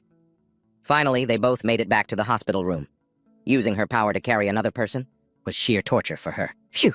Carrying 1 person is one thing. Controlling 2 people like this is my absolute limit. Experiencing this for the first time, Queen was amazed and exclaimed, "I never knew your ability could be used this way." Now that the coast was clear, Layla wanted to know, "So, can you tell me what happened now?" At her question, Quyen patiently began to explain. "It's a long story." After a while, Layla finally understood the whole situation. "So it was them. They're more annoying than flies. What are you going to do now? What if they reveal your secret?" But Quyen didn't seem too concerned. He asserted calmly, "There's no need to worry. Even if they got a clear look at my face, they have no proof that I did anything. Besides, revealing this would be the same as bragging about how they got their butts kicked, so that's even less likely." After explaining his side, he changed the subject to the conflict between her and Golden. "Setting my situation aside for a moment, what's the deal with you and Golden anyway?" The moment she heard Golden's name, she got annoyed. That lunatic. Then she kindly warned him, "You should be careful. There's definitely something seriously wrong with that guy." The night passed quickly. The next morning, Quyen finally left the hospital. He couldn't stop thinking about what Layla had told him yesterday. A serious problem. That night, she had recounted what she knew based on her own previous observations. You've probably seen it too, right? Times when his personality suddenly changes, or when he talks to himself? I suspect it's some kind of mental illness. When he gets triggered, he has an episode. During those times, his behavior is completely out of control. This left him wondering, Golden has a mental illness? Could this be related to his superpower? Just then, the guy showed up, his voice trembling. Quyen? Hello? Sorry to bother you for a second." The moment he saw the guy, Quyen recognized him. "Oh, it's you. You're surprisingly polite today. What's going on?" The guy was extremely anxious as he apologized for everything he'd done. About yesterday. I'm sorry. We hurt you during practice. I thought about it afterwards and realized our behavior was completely unacceptable. So I felt I needed to sincerely apologize to you. To suddenly receive an apology like this left him a bit surprised. Why the sudden change of heart? The guy then brought up the previous night. "Look, about what happened last night, I promise I won't say a word about you, so please, just spare me." At the mention of last night, Quyen's expression immediately darkened. "Last night? What about last night?" Seeing that look on his face, the guy panicked and quickly backtracked. "Nothing. It was nothing. I didn't see anything last night. I didn't see you at all. Please, just give me one more chance. I swear I'll never repeat it or bother you again." Seeing that the guy was too scared to reveal anything, he let it go. All right. I don't need you to do anything. Just get lost." Model. Before leaving, the guy didn't forget to turn back and thank him. "Oh, okay, I'm going now. Thank you, boss, for sparing my life." Watching him act like that just made him even more pathetic. Ugh. Layla, who's known for bullying the weak and fearing the strong, seemed to have been looking for him for a while, so she ran up to him. "Queen, I finally found you." Her sudden urgency confused him. "Layla, what's wrong? Why were you looking for me?" Though she knew everything, she still rushed to inform him. Something terrible has happened. I heard one of the people you attacked last night is dead. Hearing this, he couldn't believe it. Meanwhile, Hallie used the watch on the victim's wrist to confirm the details. The deceased's name is Faye, a first-year student. Time of death was 11:50 last night. The cause of death was excessive blood loss. His body has multiple tears, suggesting he might have been attacked by some kind of wild beast. Reeve seemed to find this unbelievable. How is that possible? She went over and pulled back the victim's blanket to observe. School security is extremely strict. A wild animal could never get in here. She wanted to know more, so she asked, was he still conscious when he was brought in? But Hallie's report said otherwise. He was already in a coma when he arrived. And what's even stranger is he was brought in twice last night. Hearing this, she couldn't help but be confused. Twice? Hallie explained everything that happened with the victim last night. The first time was around 9 o'clock. He was brought in with another male student named Lubu. At that time, they both had bite marks on their necks, but when they woke up, they both said they couldn't clearly see what attacked them. But just a few hours later, the nurse on duty brought him in again. At that time, the nurse was very worried and brought the victim to Hallie. Dr. Hallie, this student was found collapsed in front of the hospital gate. He's lost too much blood. His pupils are no longer responsive. Under those circumstances, Hallie immediately gave the order. Get him to the emergency room, now! But Reeve didn't seem to believe it. Are you kidding me? A wound that small? It doesn't look like a bite mark at all. Hallie pointed out an abnormality on the victim. That's not the strange part. This wound looks a lot like a snake bite, but it's much larger. What's more, for some reason it healed very quickly. Now you can't see a trace of it. He then turned and asked, so what have you found? Only to receive her reply, there are no leads whatsoever. First, let's bring in everyone involved for questioning. The next day, during combat practice, the students were buzzing with noisy chatter. Hey, did you hear?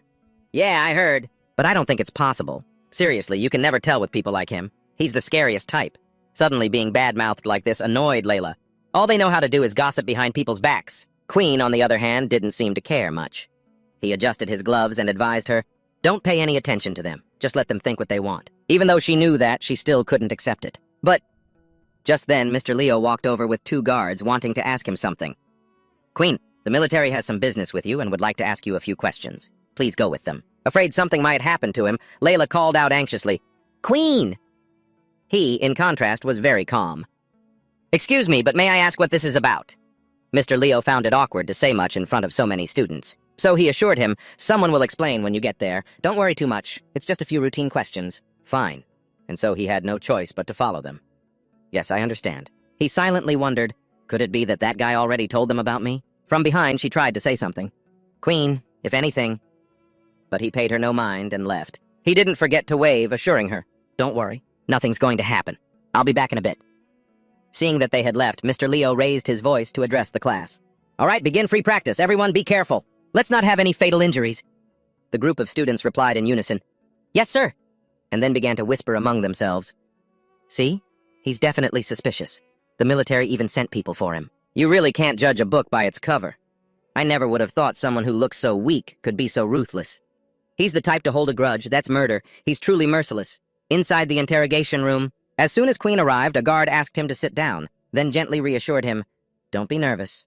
As long as you haven't done anything wrong, you have nothing to worry about. Hearing this, he obediently replied, okay. The system is really here. I really don't have anything to worry about. She began her investigation. I assume you've heard that a student named Faye died unexpectedly last night.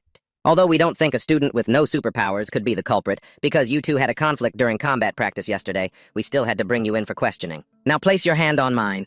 Queen did as he was told, placing his hand on hers. Like this? Seeing his posture was correct, she praised him. Yes, that's good. The physical contact made Queen a bit confused. What is she trying to do? At that moment, a notification appeared from the system. Skill activation detected. This skill cannot be refused. This threw him into a panic.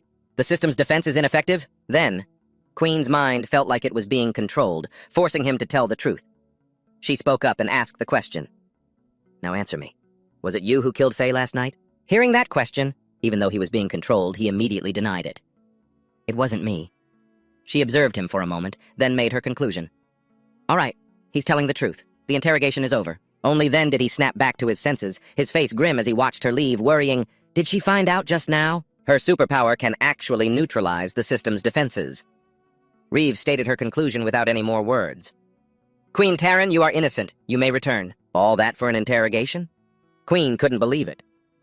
That's it? She affirmed it. Yes. Thank you for your cooperation. I'm very sorry for taking up your time. After that, Mr. Leo also left, looking annoyed, because no one had listened to him. I told you so. He's innocent. Queen, come with me. He obediently followed the professor. Thinking to himself, she seemed to ask me a few questions, but I'm sure they weren't related to my superpower. But right now, there aren't any clues. Feeling a bit helpless, she sighed. We don't have any other leads right now. Rever didn't waste any words and made a decision. Since there are no suspects, let's just rule it an accident. But she still seemed hesitant. Is it okay to be so hasty? He couldn't really investigate any further either, so he decided to just go with what he'd said.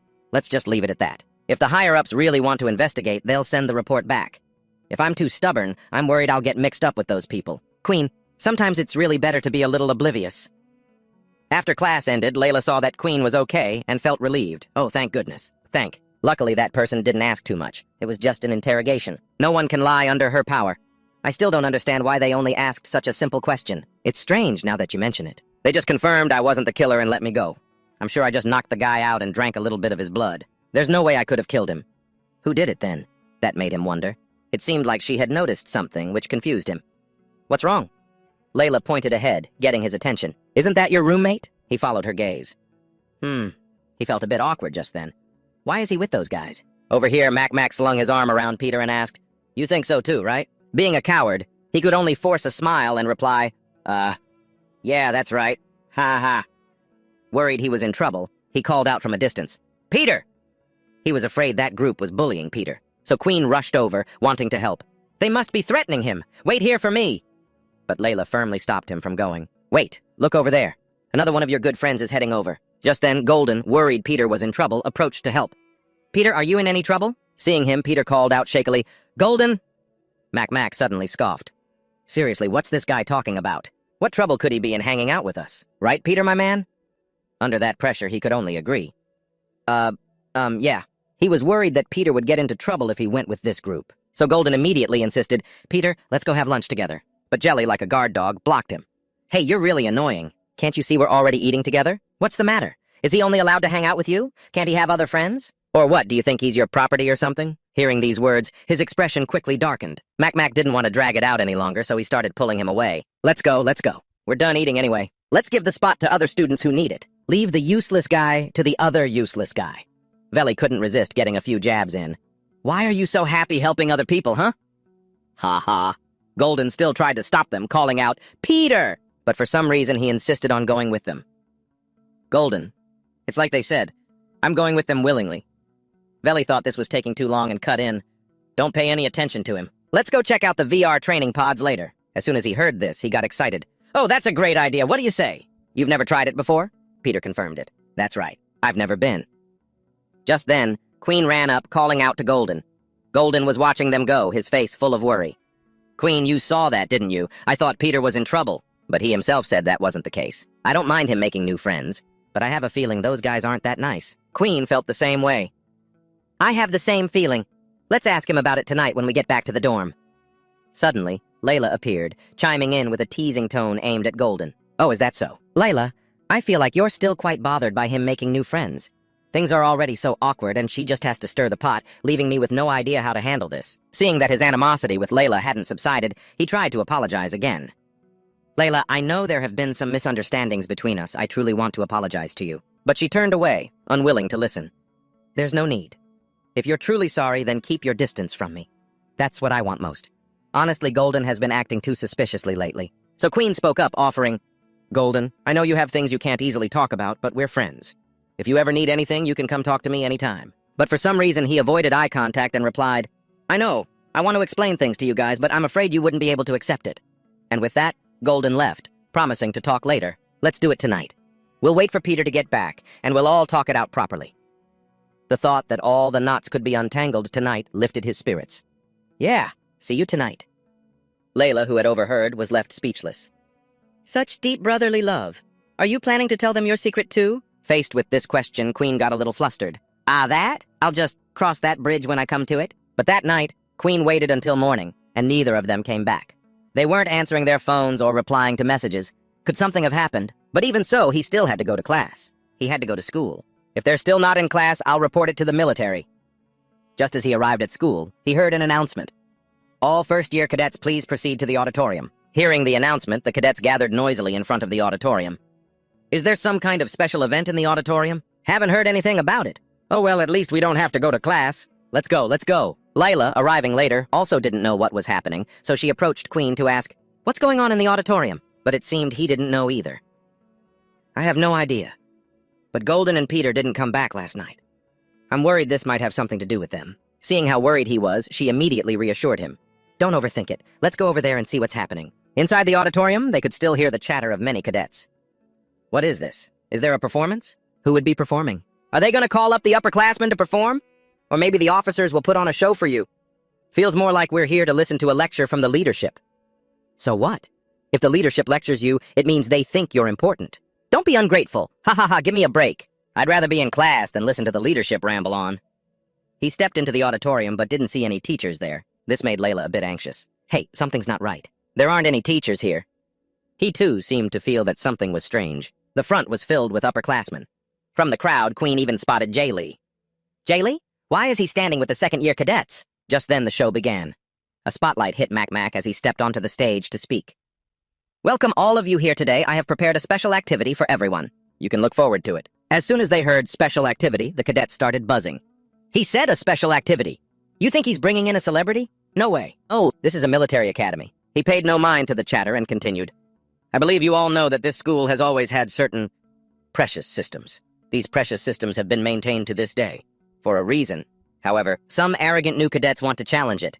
And today I am here to tell you what happens to those who refuse to follow the airline system. Hearing this from the crowd made him a little angry. Then, Mac continued, pulling back the curtain. What will be their fate? Every cadet's face froze in fear. What is going on? Do the teachers know about this? My God. Both Queen and Layla were startled by the sight before them. On the stage was Golden, covered in injuries, his entire body tied tightly to a wooden figure like a criminal. Golden! His eyes seemed completely empty, helpless.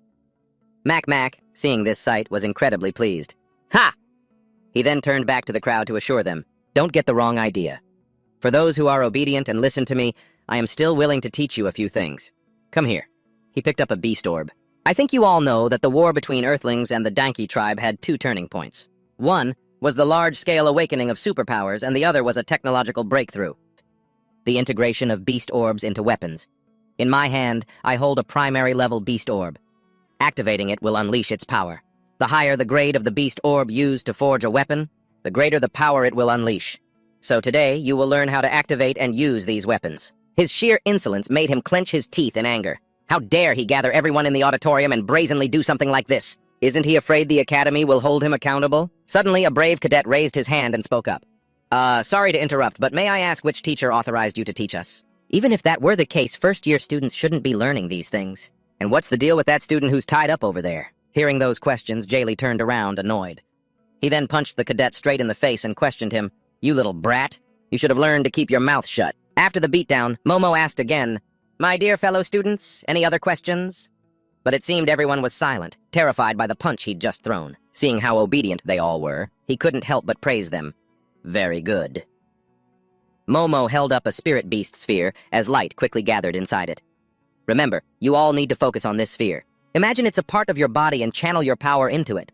When the sphere changes color, it means you've successfully activated it. Next, you just have to throw it and hit the target. Simple, right? The students below whispered among themselves, the target he's talking about.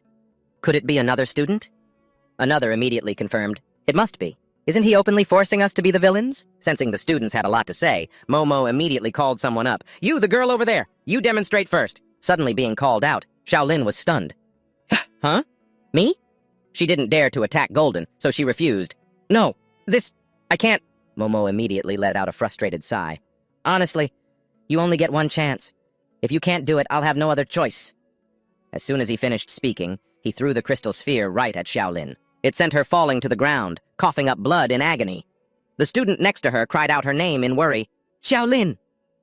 After dealing with Xiaolin, he ran a hand through his hair, showing his displeasure. What's wrong with you first years? I've already told you people and you still don't get it? When I tell you to do something, you do it, understand? Yes, sir! And so Jelly quickly handed a sphere to that student. Hurry up! It's your turn. Faced with this coercion, the student hesitated for a moment. Huh? Yes. Then Momo spoke cheerfully. I hope you can perform better. Everyone is watching, you know. And so, to save his own skin, the student had no choice but to comply. Golden, I'm sorry. As he finished speaking, the sphere flew straight into Golden's stomach. Seeing this, Momo was very pleased. Ha ha ha, see that? That's how it's done, wasn't that easy? So who's next? Layla was extremely worried, afraid something would happen to Golden, but she had no solution. Those bastards. They're so shameless. Queen, we have to find a chance to break out of here. Let's contact the supervising teacher. We can go find Mr. Rio first. He definitely won't just stand by and watch.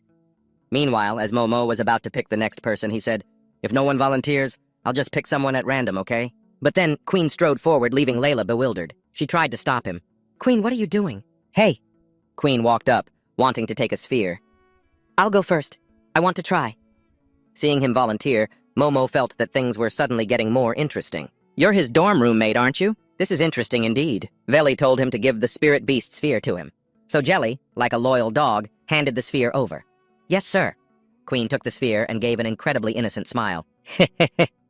But what no one expected was, his expression was now incredibly sinister. The other students below who witnessed Queen's shameless act couldn't help but whisper among themselves. What's the meaning of this? Isn't that guy really close with Golden? Yeah. For him to step up now. Is he in a hurry to surrender to the second years? Look at that bootlicking expression on his face. And after Golden always looked out for him? How disgusting. First grade trash. I didn't expect his character to be trash too. Revolting. Momo acted magnanimously and urged him on. Hurry up and activate it. Don't mind what others think. He looked at the sphere in his hand and formulated a plan. I need to deal with these guys in the shortest amount of time. The toughest one is this level 6 guy. That level 4 Jelly is also a problem. He seems to be on high alert right now. Then he noticed the others. Besides them, there are 8 second years surrounding us. 2 of them are guarding Golden. Although we have the advantage in numbers, everyone is terrified. Someone needs to step up and lead. The most powerful one is Eileen. Let's give it a shot. Queen, not having taken any action yet, was starting to annoy Momo. Hey, what are you dawdling for? So Queen quickly apologized. Sorry, I haven't quite gotten the hang of it yet. Let me try again. Below, the students were still chattering noisily. Geez, someone with no talent is such a pain. He can't even activate a weapon properly. He'd be better off dropping out and doing something else. At that moment, a system notification appeared. System notification. Low-tier weapon. Spirit Beast Sphere. Upon activation, attack plus 5%. Activate? He saw it and immediately thought with suspicion, I can use the system to activate this thing too? Then, without hesitation, he activated it. A stream of light immediately converged on the sphere, startling Momo. What is this? This brightness. He fully activated the beast ball. How is that possible? Isn't he supposed to be powerless? Besides, he's only level 1. Before I throw this ball in my hand, I still have a few words to say. I have something to say to everyone. Why do we want to have superpowers? Gordon, his eyes now open, saw him walking closer and wanted to stop Queen. Don't! But Queen didn't listen and continued. Why does everyone train themselves to the point of exhaustion like this? Isn't it so we can protect the people around us? Then he threw the ball without hesitation. Mac, seeming impatient, ordered, What are you standing there for? Get him for me! As the students panicked and screamed, Ah! Queen took the chance to run. Get out of the way! Get out of the way! But as he got near the stage, he was blocked by Jelly. This guy just never learns. You think you can get away? Queen didn't have much time to worry about things like that, so he picked up another ball. Shh! Then threw it at Jelly, annoying him. You think you can hit me with that? How naive! While Jelly dodged, it hit someone else, which made him even more gleeful.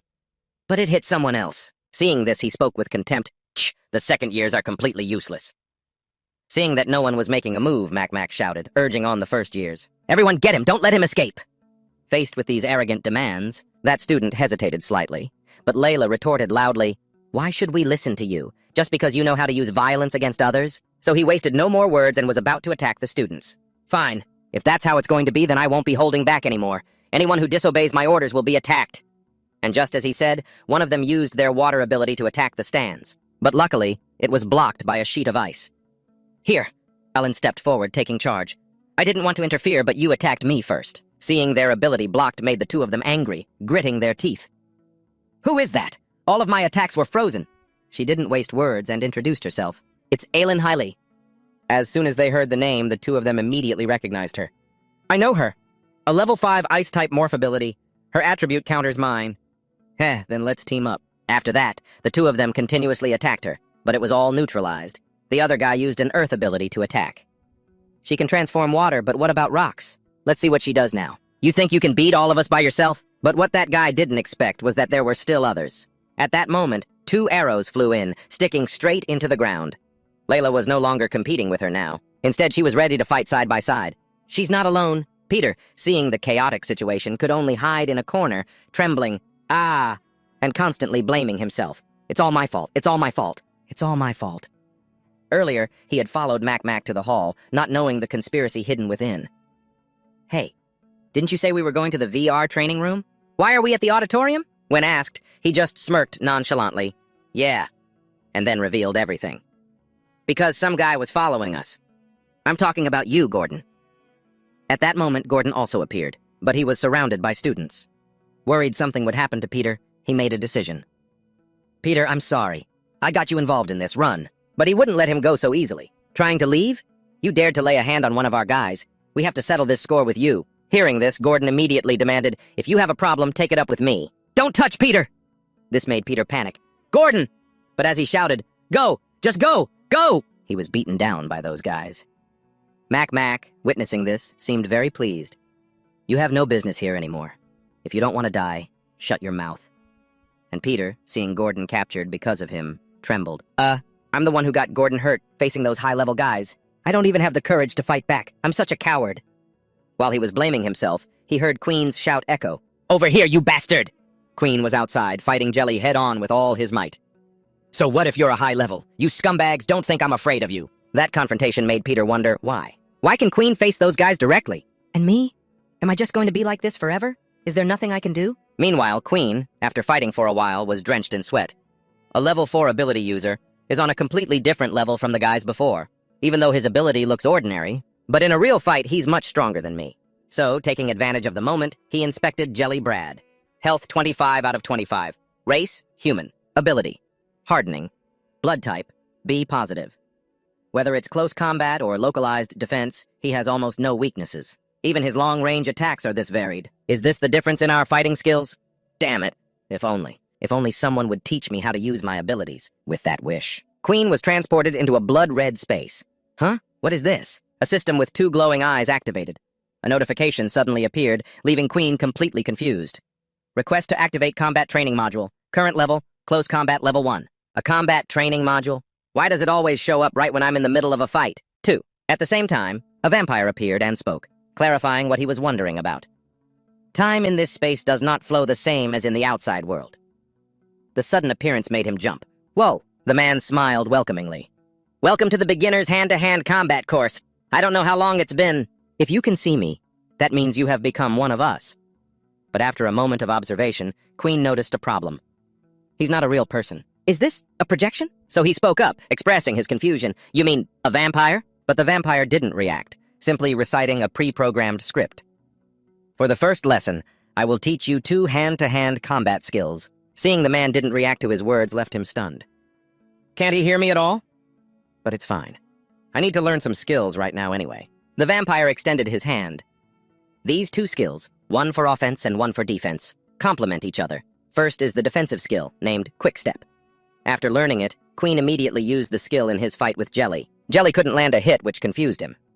How is this kid dodging all of my attacks? Could it be that he's been hiding his true strength all this time? Quick Step lets me teleport within a 5-meter range. The only problem is that it consumes a lot of stamina.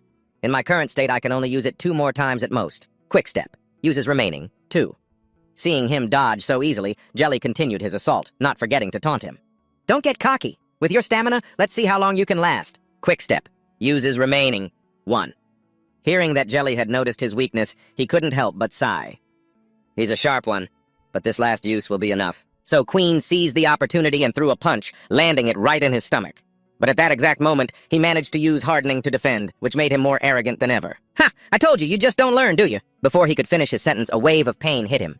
This pain was also caused by what the vampire had taught him. As for the offensive skill, it is the threaded punch. It can only be combined with other attack skills. The attack power will be doubled. At that moment, he poured his strength forward. 1.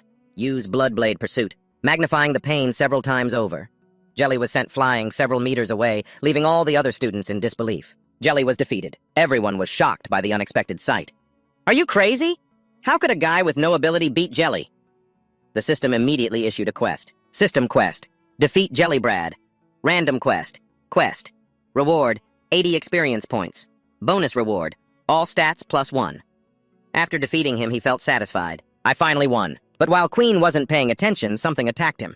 He couldn't dodge in time, and his HP dropped by 7 points, which he never expected. Damn it, just one hit cost me 7 whole health points. The system quickly used the blood bank to automatically restore HP. Health, 6 out of 20. Momo, holding his whip, stepped forward and stated grimly, I have to admit you've really caused me some trouble. I don't know how you did it, but once I get involved personally, it all ends here. Upon hearing those bold words, Queen couldn't help but scoff. Oh, you sure talk like a big shot. The words had barely left his mouth when another explosive attack sent him flying. He used Quickstep just in time to dodge. This guy, his power, is terrifying. I absolutely cannot get hit again. At that moment, he immediately used Bloodblade to attack, only to see the man reveal a disdainful look. When Queen attacked, he vanished again, leaving him in disbelief. It didn't hit. Before he could react, Momo beat him to a pulp once more. After those last few exchanges, he was truly exhausted. It's strange. He always seems to be one step ahead of me, as if he can predict my every move. My stamina is almost at its limit. I only have one more use of Quickstep, and my blood bank is nearly empty. Am I really going to die here today? I really can't even manage a smile anymore. Meanwhile, Layla was still fighting hard, but just then, a blade of water cut her, leaving a large gash on her arm. He slowly approached, sneering. Oh? Why don't you keep using that bow and arrow of yours? Right now, she was completely helpless, muttering, You damn bastard, don't get so cocky. From behind, Golden started shouting, Hey, let me go! He kept urging her, Hurry up, just touch me for a second, that's all it takes. His words made no sense to Layla. Huh? What is he talking about at a time like this? This pervert. Seeing her hesitation only made Golden more irritated. What are you thinking about? Just touch me anywhere. Hurry up, I have to go help Queen, he snapped. Layla reached out and touched him. Like this? All right. And with that, his power was restored. Okay, it's done. For some reason, Golden staggered and started cursing himself. You useless piece of trash. You couldn't even escape something like this. It's because that bastard's power is too weak. Shut up, all of you. If you want to help, then let me handle it. Watching this, she couldn't help but conclude, he really is a pervert. Suddenly, he fell silent. Seeing Golden quiet like that, the other guy approached with a look of contempt. Well, this is interesting. What can you possibly do now that it's come to this? Layla was genuinely worried about his current state. I'm afraid that twisted split personality of his is acting up again. Suddenly, he let out a fierce roar and shattered the ropes binding his hands. The others couldn't believe it. What? He broke free? He actually escaped the binding puppet jutsu? He stomped hard on the ground, then leaped high into the air, charging right at Mac with a furious killing intent. His face showed he was seemingly thrilled. Dan have finally returned. Seeing that Golden had broken his restraints, Mac sneered at his previous mistake. So you've escaped already? But one must learn from their experiences. Don't you remember what happened the last time you came looking for a fight with me? Faced with such mockery, Golden couldn't keep his cool. Is beating a weakling something to be proud of? I'm not like Golden. I'm not so easy to mess with. So it was his second personality speaking. His way of talking made the man completely confused. Huh? I have no idea what you're talking about, but it doesn't matter. As soon as he finished speaking, he charged forward. Die! Faced with the attack, Golden remained completely unfazed. He swiftly caught the whip without taking any damage. Mac witnessed this new strength. His guard immediately went up. This guy's power. It's on a whole other level. Not wanting Queen to get tangled up with him any longer, Golden stepped in. Queen, leave this to me. Go help the others. He saw that Golden was able to catch the whip. He agreed immediately, but didn't forget to add a warning. All right, be careful. His ability is really strange. Golden, well aware, replied, I know. Mac quickly retracted his whip. You haven't learned your lesson, have you? Then I'll have to teach you again. Golden didn't waste words and immediately used the power he received from Layla. Then both sides quickly launched attacks at each other. Faced with these assaults, he dodged as effortlessly as a feather, while Golden, instead of dodging, used his power to grab the whip and slam it into the ground. They were playing so dirty that another guy launched a sneak attack. Got him! But it's hard to say how successful it was when Golden took him down in one hit. Mac saw it was just the same old tricks and wasn't very interested. Nothing new, huh? You're going to try shooting me with those beast crystals again, aren't you? But Golden didn't seem to care whether he was interested or not. He attacked relentlessly, but every single blow was easily dodged by him. You know full well this move is useless against me. Queen was helping the others, but he was still keeping an eye on the fight between Mac and Golden. Even before Golden shoots the beast crystals, he already knows. And he's able to dodge perfectly every time. Could that guy's ability be precognition? With his quick mind, he finally realized his true ability. Golden didn't want to waste any more words on him, so he just focused on fighting. Who cares if you know what I'm going to do? The thing I've been wanting to do. Until now, Mac had been very confident. But now he was speechless with shock. He never expected that those beast crystals had surrounded him from all 4 sides, and 8 directions. The point is, even if you know, you can't stop it. In this life-or-death situation, he finally understood the meaning behind Golden's earlier actions. Those beast crystals he shot before, could it be he intentionally missed? But even so, he refused to admit defeat. Still too naive. Don't think all I can do is dodge. Just then, someone launched a sneak attack with water blades, making it impossible for him to avoid. And he took the full brunt of the damage. Drops of blood mixed with the water and fell to the ground. But Mac was completely unharmed and even burst out laughing. Ha ha ha ha, my mistake, I was careless. I never thought you'd be hiding a trump card like this. To think you can use 2 types of powers at the same time.